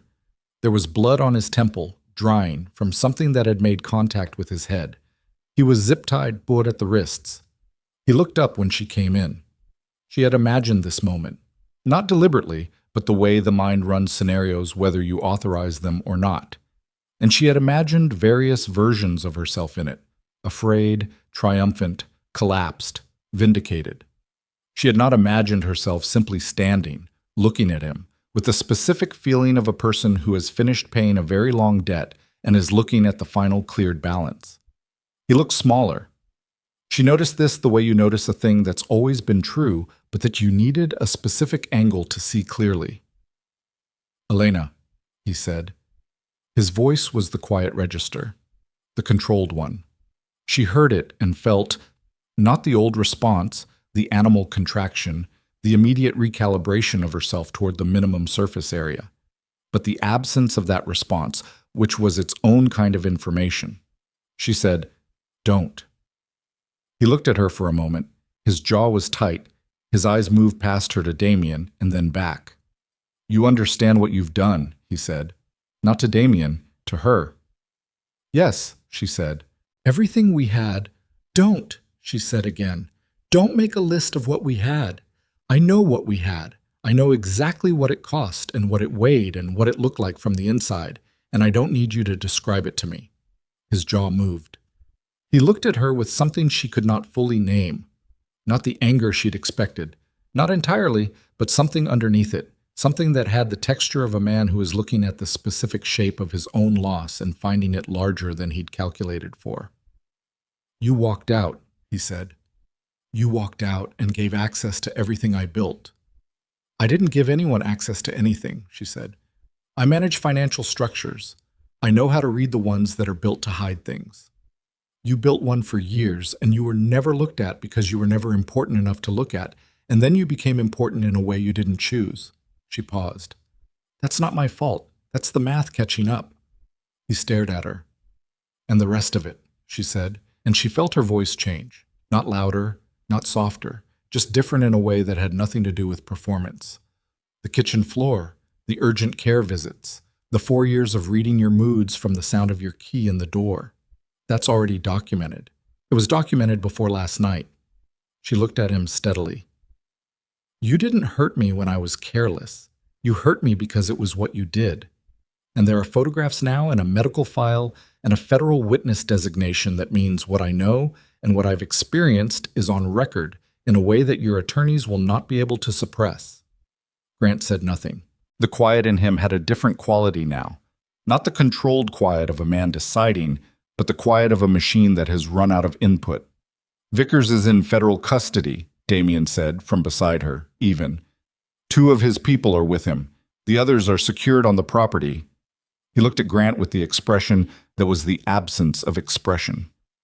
Your attorney opened a voluntary disclosure at 2:30 this morning.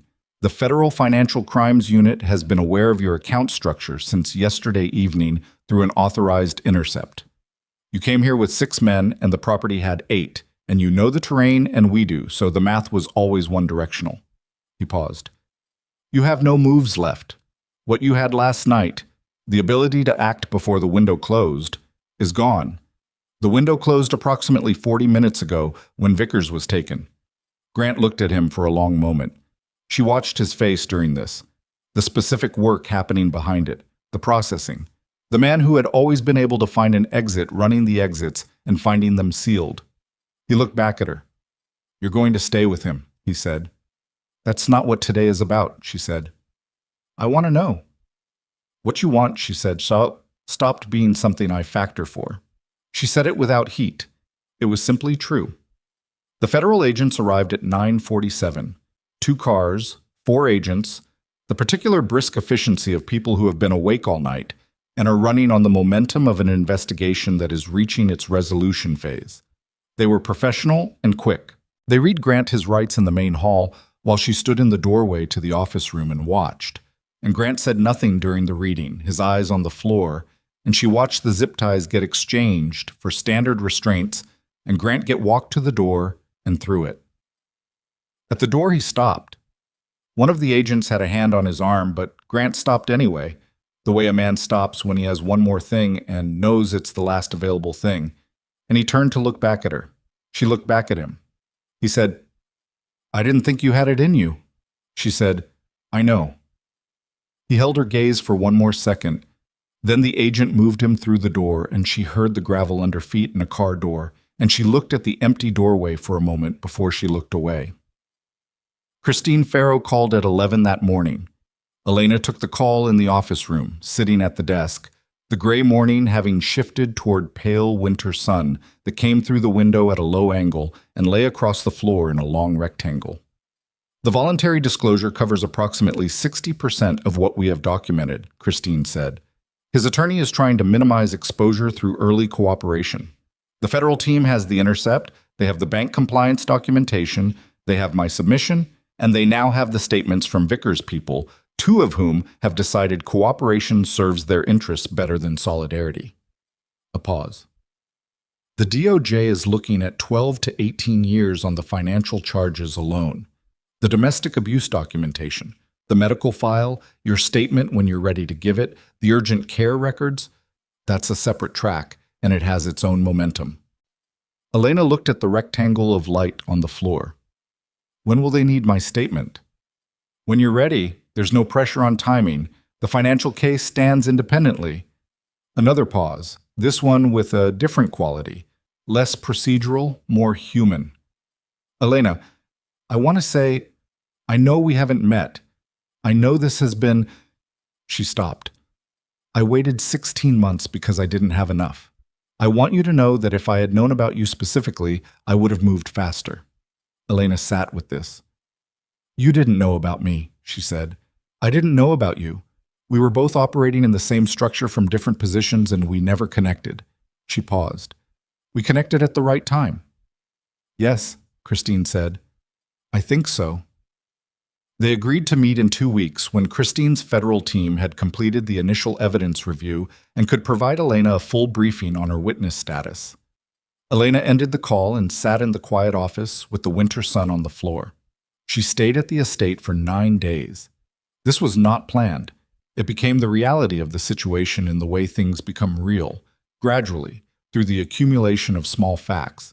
Her apartment, technically Grant's lease, was not somewhere she could return to while his assets were under federal review.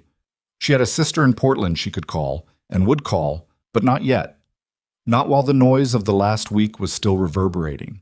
She had her work, which she could access remotely, which she did, sitting at the desk in the estate office with her laptop and her printed reports, and the October receivables that had been waiting through all of this and that still needed closing. On the third day, Damien came into the office while she was working and sat across from her, the way he'd sat across from her at Arca in the chair she used for visitors, and she looked up from the screen and waited. "The Coastal Holdings restructure," he said. "The one you recommended at the Wednesday meeting." "I can have the analysis updated by end of week," she said. "I'm not asking about the timeline." He looked at her. "I'm asking whether you still want to do it." She understood the full weight of the question. It was not about Coastal Holdings. It was about the entirety of what she did, and who she did it for, and what she knew, and what she had chosen to know and chosen to not know, and whether that arrangement was still something she was willing to inhabit. She sat back in the chair. She looked at him. "What are you moving toward?" she said. "Long term. Structurally." He was quiet for a moment. "Legitimate," he said. "Not entirely yet. Not fast enough to create gaps that can be exploited, but directionally." "The loyalty base," she said, "the people who built the current structure, they'll resist. Some will. And you're prepared for that resistance." He looked at her. "I've been prepared for it for 3 years. I was waiting for the right architecture." A pause. "Financial and human." She looked at the laptop screen.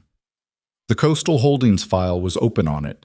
The restructure she'd recommended, the one that was sound and clean, and that pointed, if you followed it far enough, toward a version of the organization that didn't require concealment to survive. "I need an office that isn't on a floor that isn't in the building directory," she said. "Done. I need access to the full entity structure, not the curated version, the actual architecture. You've already seen most of it. I need to see all of it." He nodded. "And I need—" She stopped. She thought about the scarf and the concealer and the 6-minute morning routine and the taxi she'd been going to take home to a man who was going to hurt her. She thought about the kitchen floor. "I need to not be someone who apologizes for existing," she said. "In any room I'm in. That's not a negotiable thing." He looked at her for a long moment. "It never was," he said. "You just didn't know that yet." She held his gaze. The winter sun had moved across the office floor during the conversation and was now touching the edge of the desk, the low golden angle of it, late afternoon arriving early this time of year. She said, "I'll have the coastal analysis by Thursday." He stood. He moved toward the door with the same measured pace he always had, the pace that had never been performance, just the natural speed of a man who didn't hurry because he didn't need to. At the door he paused. "The doctor's report," he said. "The photographs. They're in a sealed file." "I know." "When you're ready for them to be part of the federal record, you say the word." She looked at him. "I know," she said again. "Thank you." He left. She turned back to the laptop and opened the Coastal Holdings analysis and began to work. 6 weeks later, she gave her statement to the federal team. It took 3 hours, and it was the most accurate thing she had ever said in a room. Not because she is a person who lies, but because for 4 years the truth had been something she kept carefully managed, calibrated, kept at a survivable distance, and giving it in full to a federal recorder in a room with Christine Farrow sitting across from her was the experience of a person finally putting down something very heavy that they had been carrying so long they'd forgotten they were carrying it. She didn't cry during the statement. She cried afterward, in the car, once, briefly, with her forehead against the cool glass of the window, and the city going past and Marco driving and saying nothing, and then she was done. Grant Mercer entered a guilty plea on the financial charges 14 weeks after his arrest. When his legal team completed their assessment of the evidence and arrived at the conclusion she could have told them they'd arrive at, it was not manageable. He received 13 years. The domestic abuse charges, which Elena pursued on her own timeline and at her own pace, added 22 months and a permanent protective order that was largely ceremonial, given the sentence, but that she wanted on record regardless.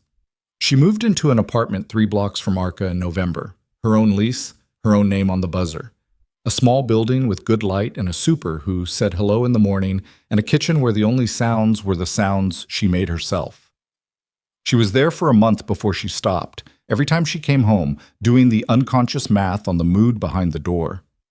There was no one behind the door. The calculation was unnecessary.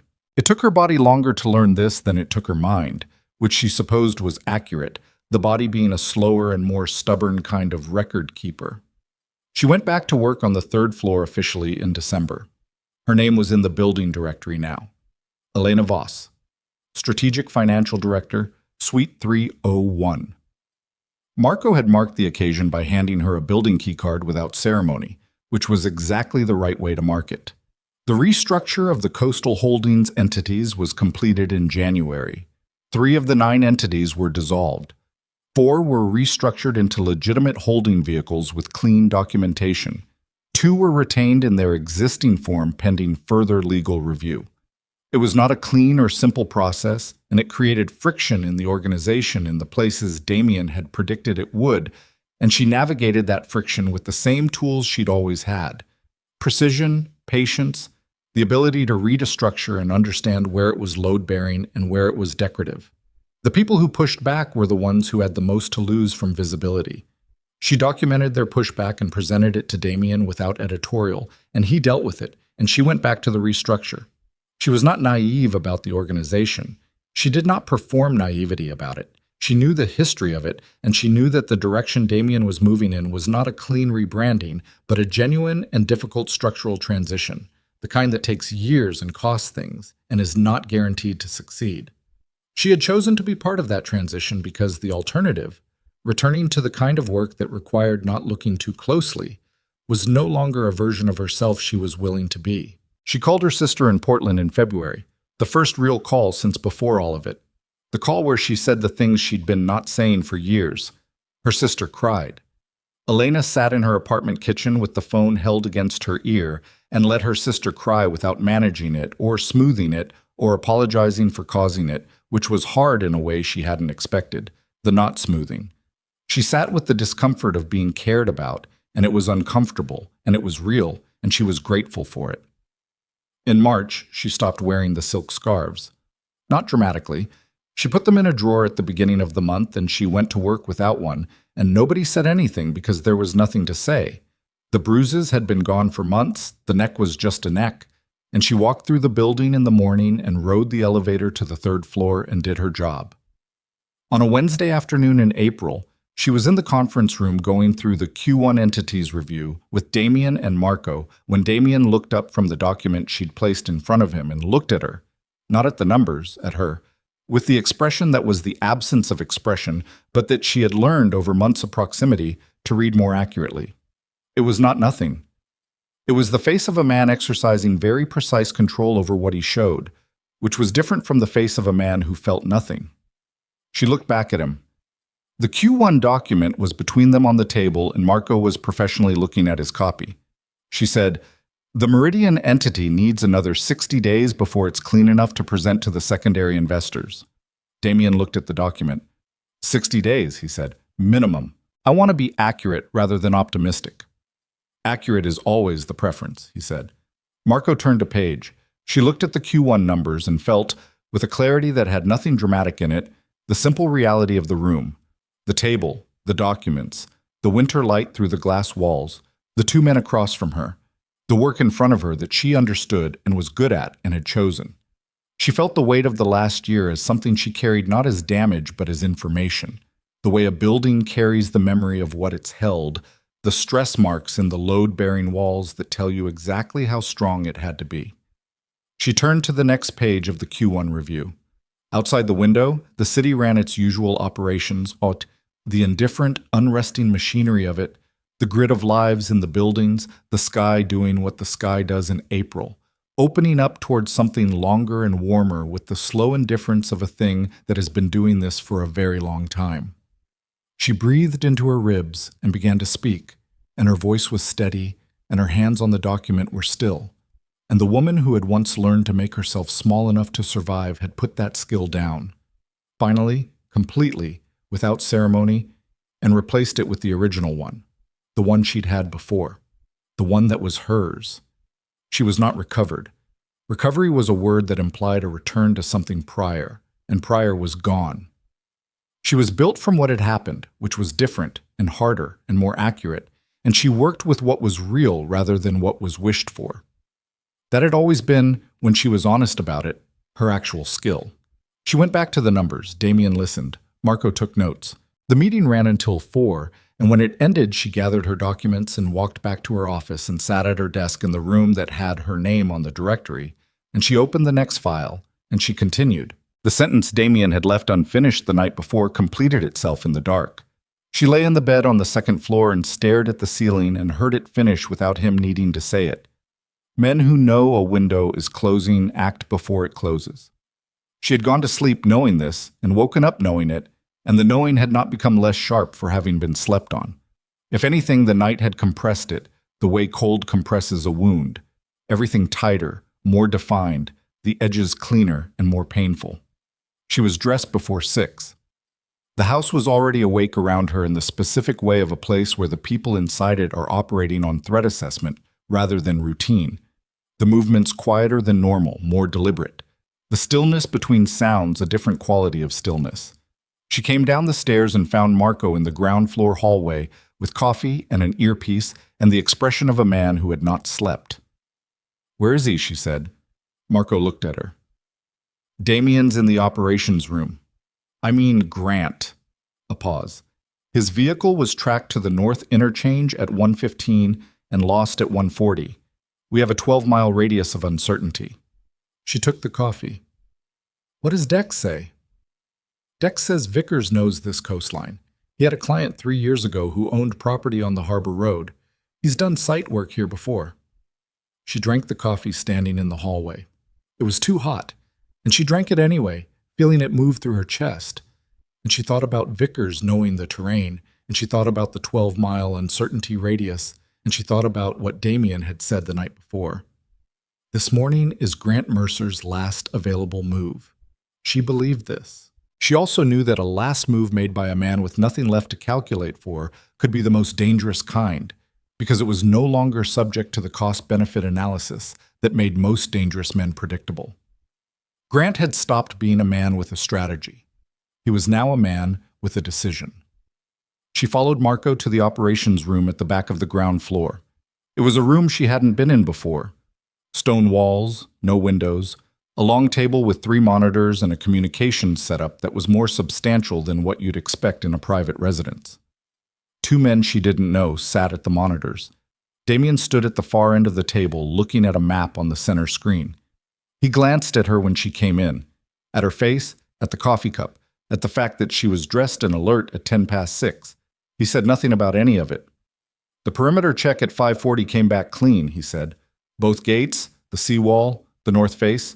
Reyes has 2 people on each approach." He looked at the map. "If Vickers comes in from the harbor side, he's moving on foot.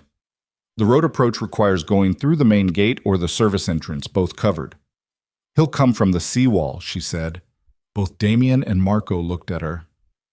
"If he knows the property from prior site work," she said, "he knows the seawall is the lowest point in the perimeter, and the approach from the water is the hardest to cover, because the sight lines are broken by the rock face." She looked at the map on the screen. "Where's your coverage on the seawall?" "1 man," Marco said slowly.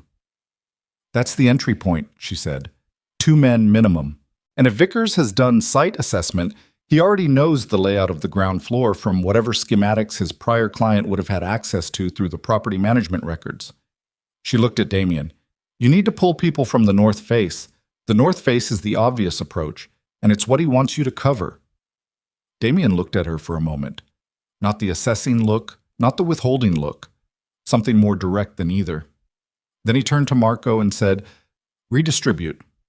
3 on the seawall, 1 north face. And I want someone on the internal corridor between the kitchen and the operations room." Marco moved. She stood at the table and looked at the map. The estate's geometry was clear on the screen. The main house, The perimeter walls, the seawall running along the cliff edge where the property dropped toward the water. She tracked the approach routes the way she tracked the architecture of a financial structure, looking for where the load was actually carried versus where it appeared to be carried, looking for the gap between the visible design and the functional reality. At 7:03, the seawall camera went dark. Not gradually, not with a fade or a flicker. Dark immediately, the way a feed goes when someone who knows what they're doing disables it with intent. Damien said, "Now." The next 4 minutes were the most compressed she had ever experienced. Not slow motion the way people describe crisis, but the opposite. Everything accelerating past the point where individual moments were separable. She heard the seawall, distantly. Not an explosion, not a crash, a series of sounds that her body understood before her mind labeled them, impact and movement, and the sharp, brief exchange of physical confrontation. She heard Marco's voice on a radio, clipped and directive. She heard someone running in the corridor outside the operations room. Damien moved her to the center of the room, away from the door, with one hand on her shoulder. Not grabbing, just directional, placing her where he wanted her with the minimum necessary contact. And then he was at the door himself. Not behind it, but beside it. And she understood that he was not the kind of man who put distance between himself and a threat. The door opened. The man who came through it was not one of Damien's people. He was medium height, wearing dark clothing, and he had crossed the sea wall and the ground and the corridor in under 4 minutes, which told her he had moved fast and known the route. And he had a gun in his right hand that he brought up as he came through the door, and he saw Damien, and he adjusted, and in the same instant, Damien moved, not fast in the way that looks fast from the outside, fast in the way of something that has been trained to the point of reflex, the body skipping the deliberation step entirely. And what happened between Damien and the man in the doorway happened in less time than it took her to pull a breath, and she was watching it, and she still could not track all of it. Contact, redirection, the gun moving from a line aimed at Damien to a line aimed at nothing, and then the man was against the wall with Damien's forearm across his throat, and the gun was on the floor. The man's name, she would learn later, was Carver. He was one of Vickers' 6. He was also not Vickers. She understood this 1 second before the second door, the internal corridor door on the opposite wall, the one connecting to the kitchen, opened. Vickers was larger than Carver. He was 50, heavy-set in the specific way of a man who was very strong 20 years ago and has not entirely lost it. And he came through the internal door with the calm of a man executing a plan that had worked so far. And he looked at the room, at Damien occupied with Carver, at the gun on the floor between them, and at Elena standing 6 feet from it. Their eyes met. She looked at the gun on the floor, and she looked at Vickers, and she did the geometry in the single second available to her. Vickers was 8 feet from the gun. She was 6. Vickers was moving. She was already moving. She crossed the 6 feet in a way that did not feel like a decision. It felt like the body acting on a conclusion the mind had reached before she consciously formed the thought. And she reached the gun the same moment Vickers' hand came down for it, and she kicked it, not picked it up, kicked it hard and sideways across the stone floor, and it skittered under the table and out of both their reaches. Vickers straightened. He looked at her with a flat professional assessment that lasted about 1 second. Then he hit her. Open hand, across the side of her face, not a punch. A strike designed to put her on the floor and create a second of clear space, and it did both of those things. She went down on her left side with the impact ringing through her skull and the cold stone floor against her palm, and she registered the rib, the left lower one, still moving, what the doctor had said, flaring with white specific pain as she caught herself, and she thought, with the strange clarity of physical impact, "Get up, you have to get up now." She got up, not fast. Her legs took a moment to coordinate with the instruction. She came up from the floor in the time it took Vickers to clear the table and retrieve the gun from where it had skittered, and she was upright when he turned back with it. Damien had Carver down. He turned and looked at Vickers with the gun and at Elena standing between them with her hand pressed to the side of her face and an expression she was not consciously performing, simply the face of a woman who has been hit before and who is past the point of going back down. "Drop it," Damien said. His voice was exactly the same as it was in the Wednesday meetings. Vickers looked at him. "You're not the client." Vickers said. He is. He tilted his head toward the door, and for the first time Elena understood that Grant was not somewhere in the city or on a road or at a perimeter. Grant was here, on the property, behind Vickers' approach, kept back until the room was cleared. Bring him, Vickers said toward the door. Grant came through the operations room door. He looked different than he had in her mind in the hours since she'd last seen him. Smaller, still. She'd noticed that the morning before, and the noticing had surprised her, and it surprised her again now. He was wearing the clothes he'd had on the previous day, and his hair was not arranged, which was the first time she had ever seen that. The 4 years of him and he had always been arranged, and the absence of it made him look like a version of himself that hadn't finished being put together. His eyes went to her immediately, and she watched his face move through something complicated when he saw her standing, when he saw her hand against her face and the fact of her standing rather than down. Elena, he said. She said nothing. This is over, he said. Whatever you think you've built here, it's over. There are people who know where I am. There are contacts who will... He stopped. He heard himself. She watched him hear himself, watched the sentences run out of road in real time as the man who had always been able to find an exit ran the exits and found them gone. Damien said, "The people who knew where you were going told us you were coming. The contacts you're referring to took calls from me or from people I trust. Sometime between midnight and 4 this morning. The ones who didn't take the calls are aware that not taking a call from me has a specific set of consequences they've all seen applied before." He said this without inflection. Statement of structure, the way he described financial architecture. You came here with 6 people. 2 are in federal custody on the Coast Road. Carver called Vickers 3 minutes ago when they were detained, and that call was on an open line we've had since last night. 2 more are on my property under physical restraint. Vickers is in this room, and so are you. Grant's eyes moved to Vickers. Vickers was still holding the gun, but he was doing the math. She could see him doing it. The flat professional calculation of a man assessing whether what he's been paid covers the current situation and what the current situation's end state looks like for him personally. He had come in through the seawall.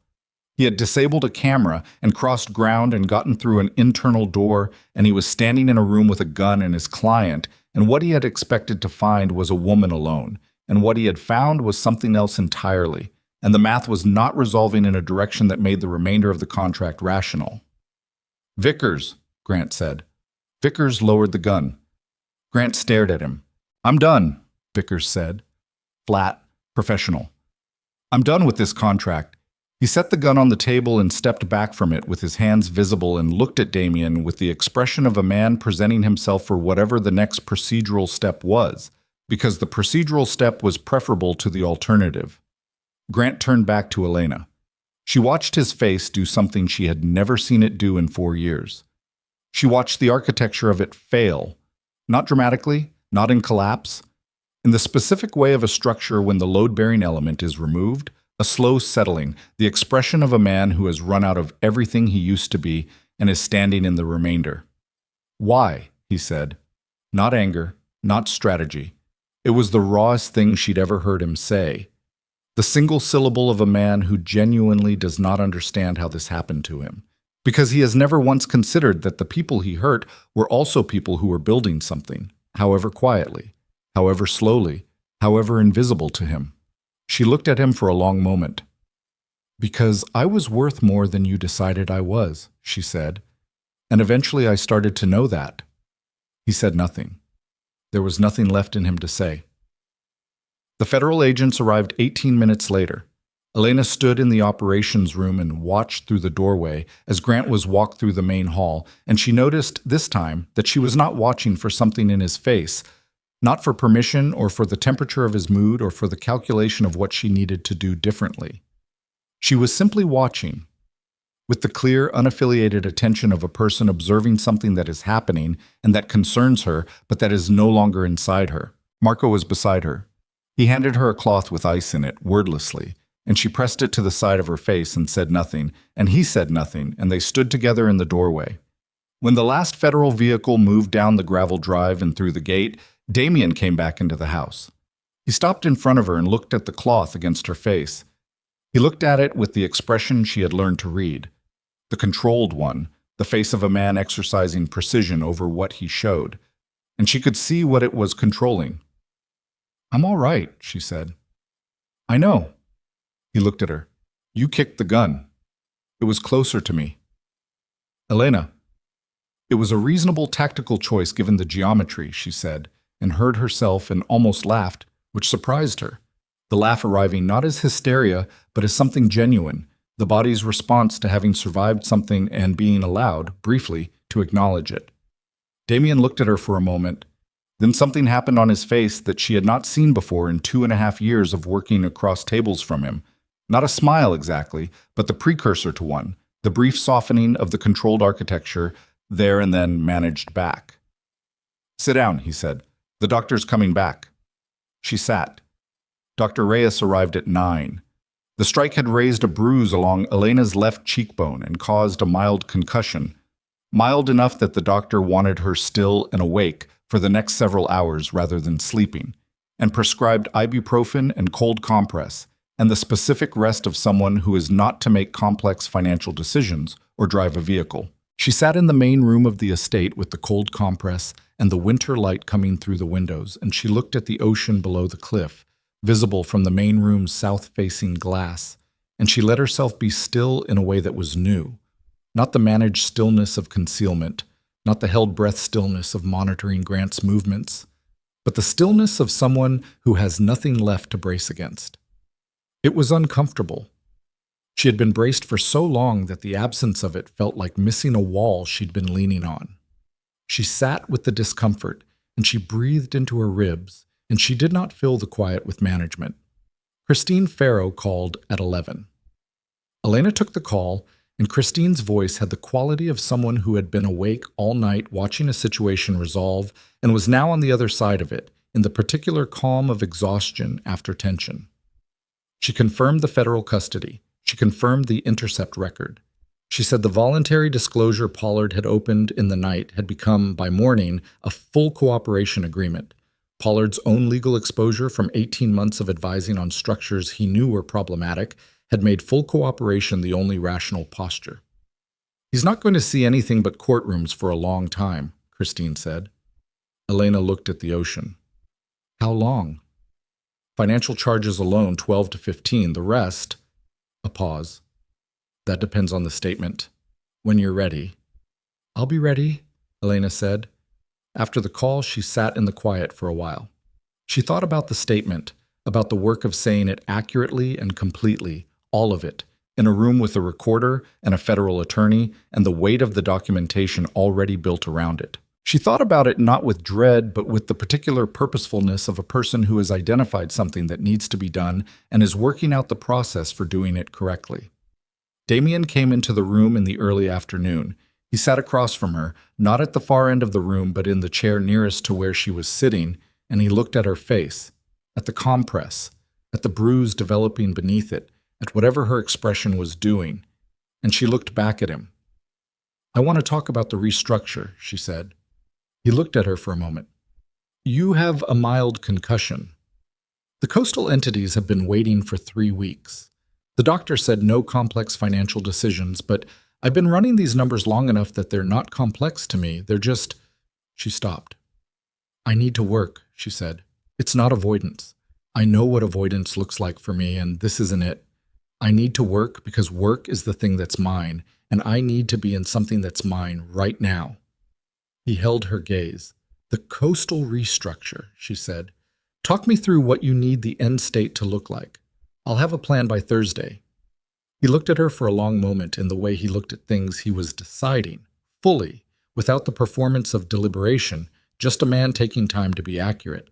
Then he said, "The end state needs to be clean enough for secondary investors who will conduct institutional due diligence. It needs to preserve the operational relationships in the current structure without the legal exposure." He paused. "And it needs to hold up if someone looks at it carefully." "Someone always looks carefully eventually," she said. "That's why I want someone building it who already knows what careful looks like from the other side." She looked at him.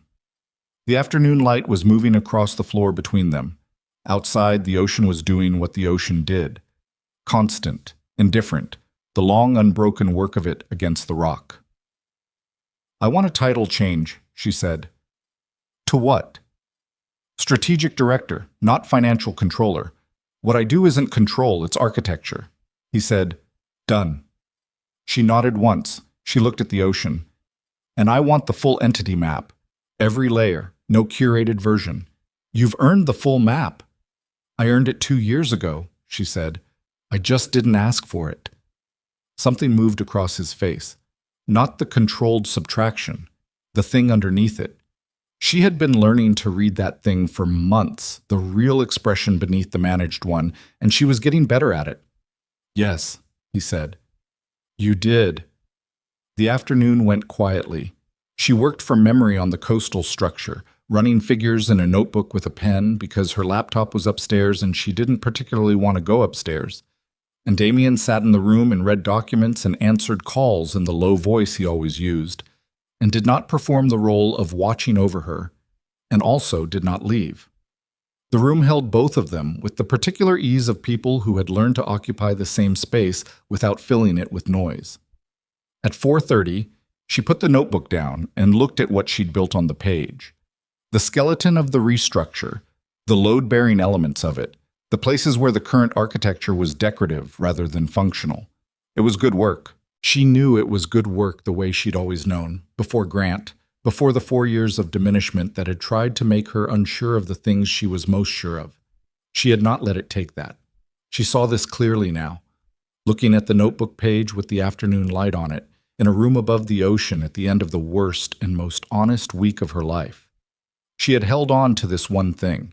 The numbers, the structures, the knowledge of how things were actually built beneath the surface they presented to the world. She had held it through everything, and it was intact. She thought about the bruise on her neck that Damien had seen in the conference room on a Wednesday morning and had said nothing about and had then said everything about, and she thought about the specific moment in his office when she had not said no.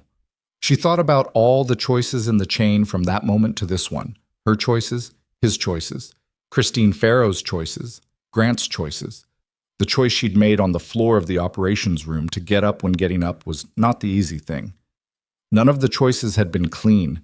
None of them had been without cost. That was the truth of it, and she was a person who worked with what was true. She looked at Damien across the room. He was looking at her already, not staring, just the direct attention of a man who had been watching something he was interested in and had decided not to perform otherwise. "I'm going to give the federal statement next week," she said. "I know. All of it, everything I've seen in 2.5 years of managing your structure and everything I experienced in 4 years with Grant." She held his gaze. "The financial witness status doesn't require me to implicate your organization in anything criminal. Christine's team confirmed that. What I know from my employment is clean because you've been moving clean, directionally, for 3 years. But I want you to know I'm saying everything that's true. I don't do partial." "I know," he said. "I've never asked you to." "No," she said. "You haven't." She sat with that a moment. "The statement will be accurate," she said. "And when it's done, it'll be done. I don't want to carry it after." He said quietly, "You won't have to carry it. It'll be on record. That's the point of record. It holds it so you don't." She looked at him. She thought about what that meant structurally. A record that held the weight so that the person didn't have to. The documentation of injury and fact and pattern existing independently of her, requiring nothing further from her body or her management. She had spent 4 years as the only record of what was happening to her. Now it was elsewhere. It would remain elsewhere. She was not the archive anymore. "Okay," she said. She picked up the notebook. She looked at the coastal structure on the page. She said, "The second holding layer needs to come down entirely. It's serving a concealment function that the restructure can't justify keeping. If due diligence goes 3 layers deep, which institutional investors always do, it creates a question you can't answer cleanly." Damien looked at the notebook from across the room. "That layer has operational relationships tied to it." "I know. We migrate the relationships to the primary entity and dissolve the secondary. It costs you 6 weeks of administrative work, and it's the right call." She looked at him. "You asked me to build something clean enough for careful scrutiny. That's the price of clean." He held her gaze for a moment. Then, "Do it." She wrote the note in the margin.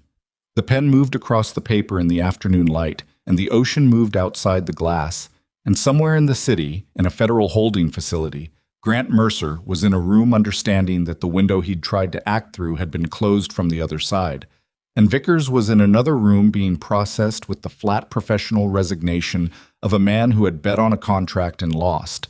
And Christine Farrow was at a desk in a federal building reviewing 18 months of assembled evidence with the particular satisfaction of a person whose patience has been retroactively proven correct.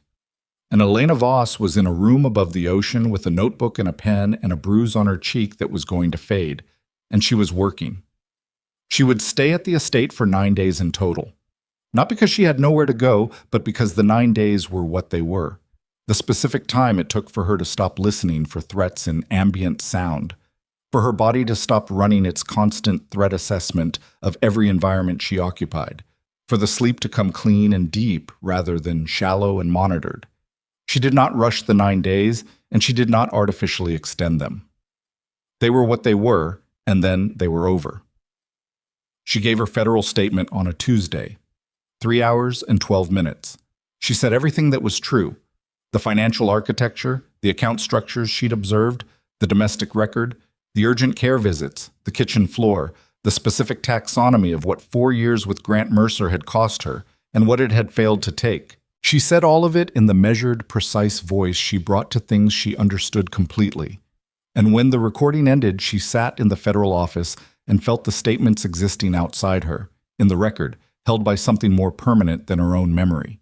She did not cry until she was in the car. Once, briefly.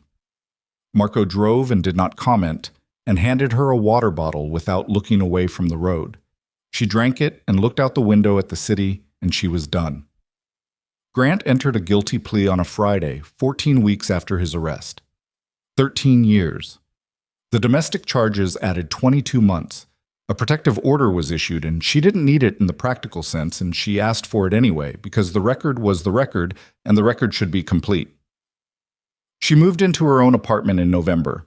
Her name on the lease, her name on the buzzer. A kitchen with good light where the only sounds were the sounds she chose to make.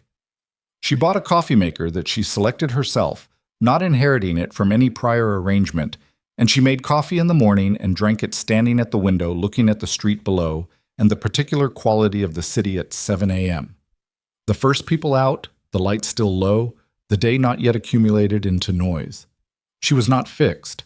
She understood the difference between fixed and rebuilt, and she was the second thing, which was harder and more real.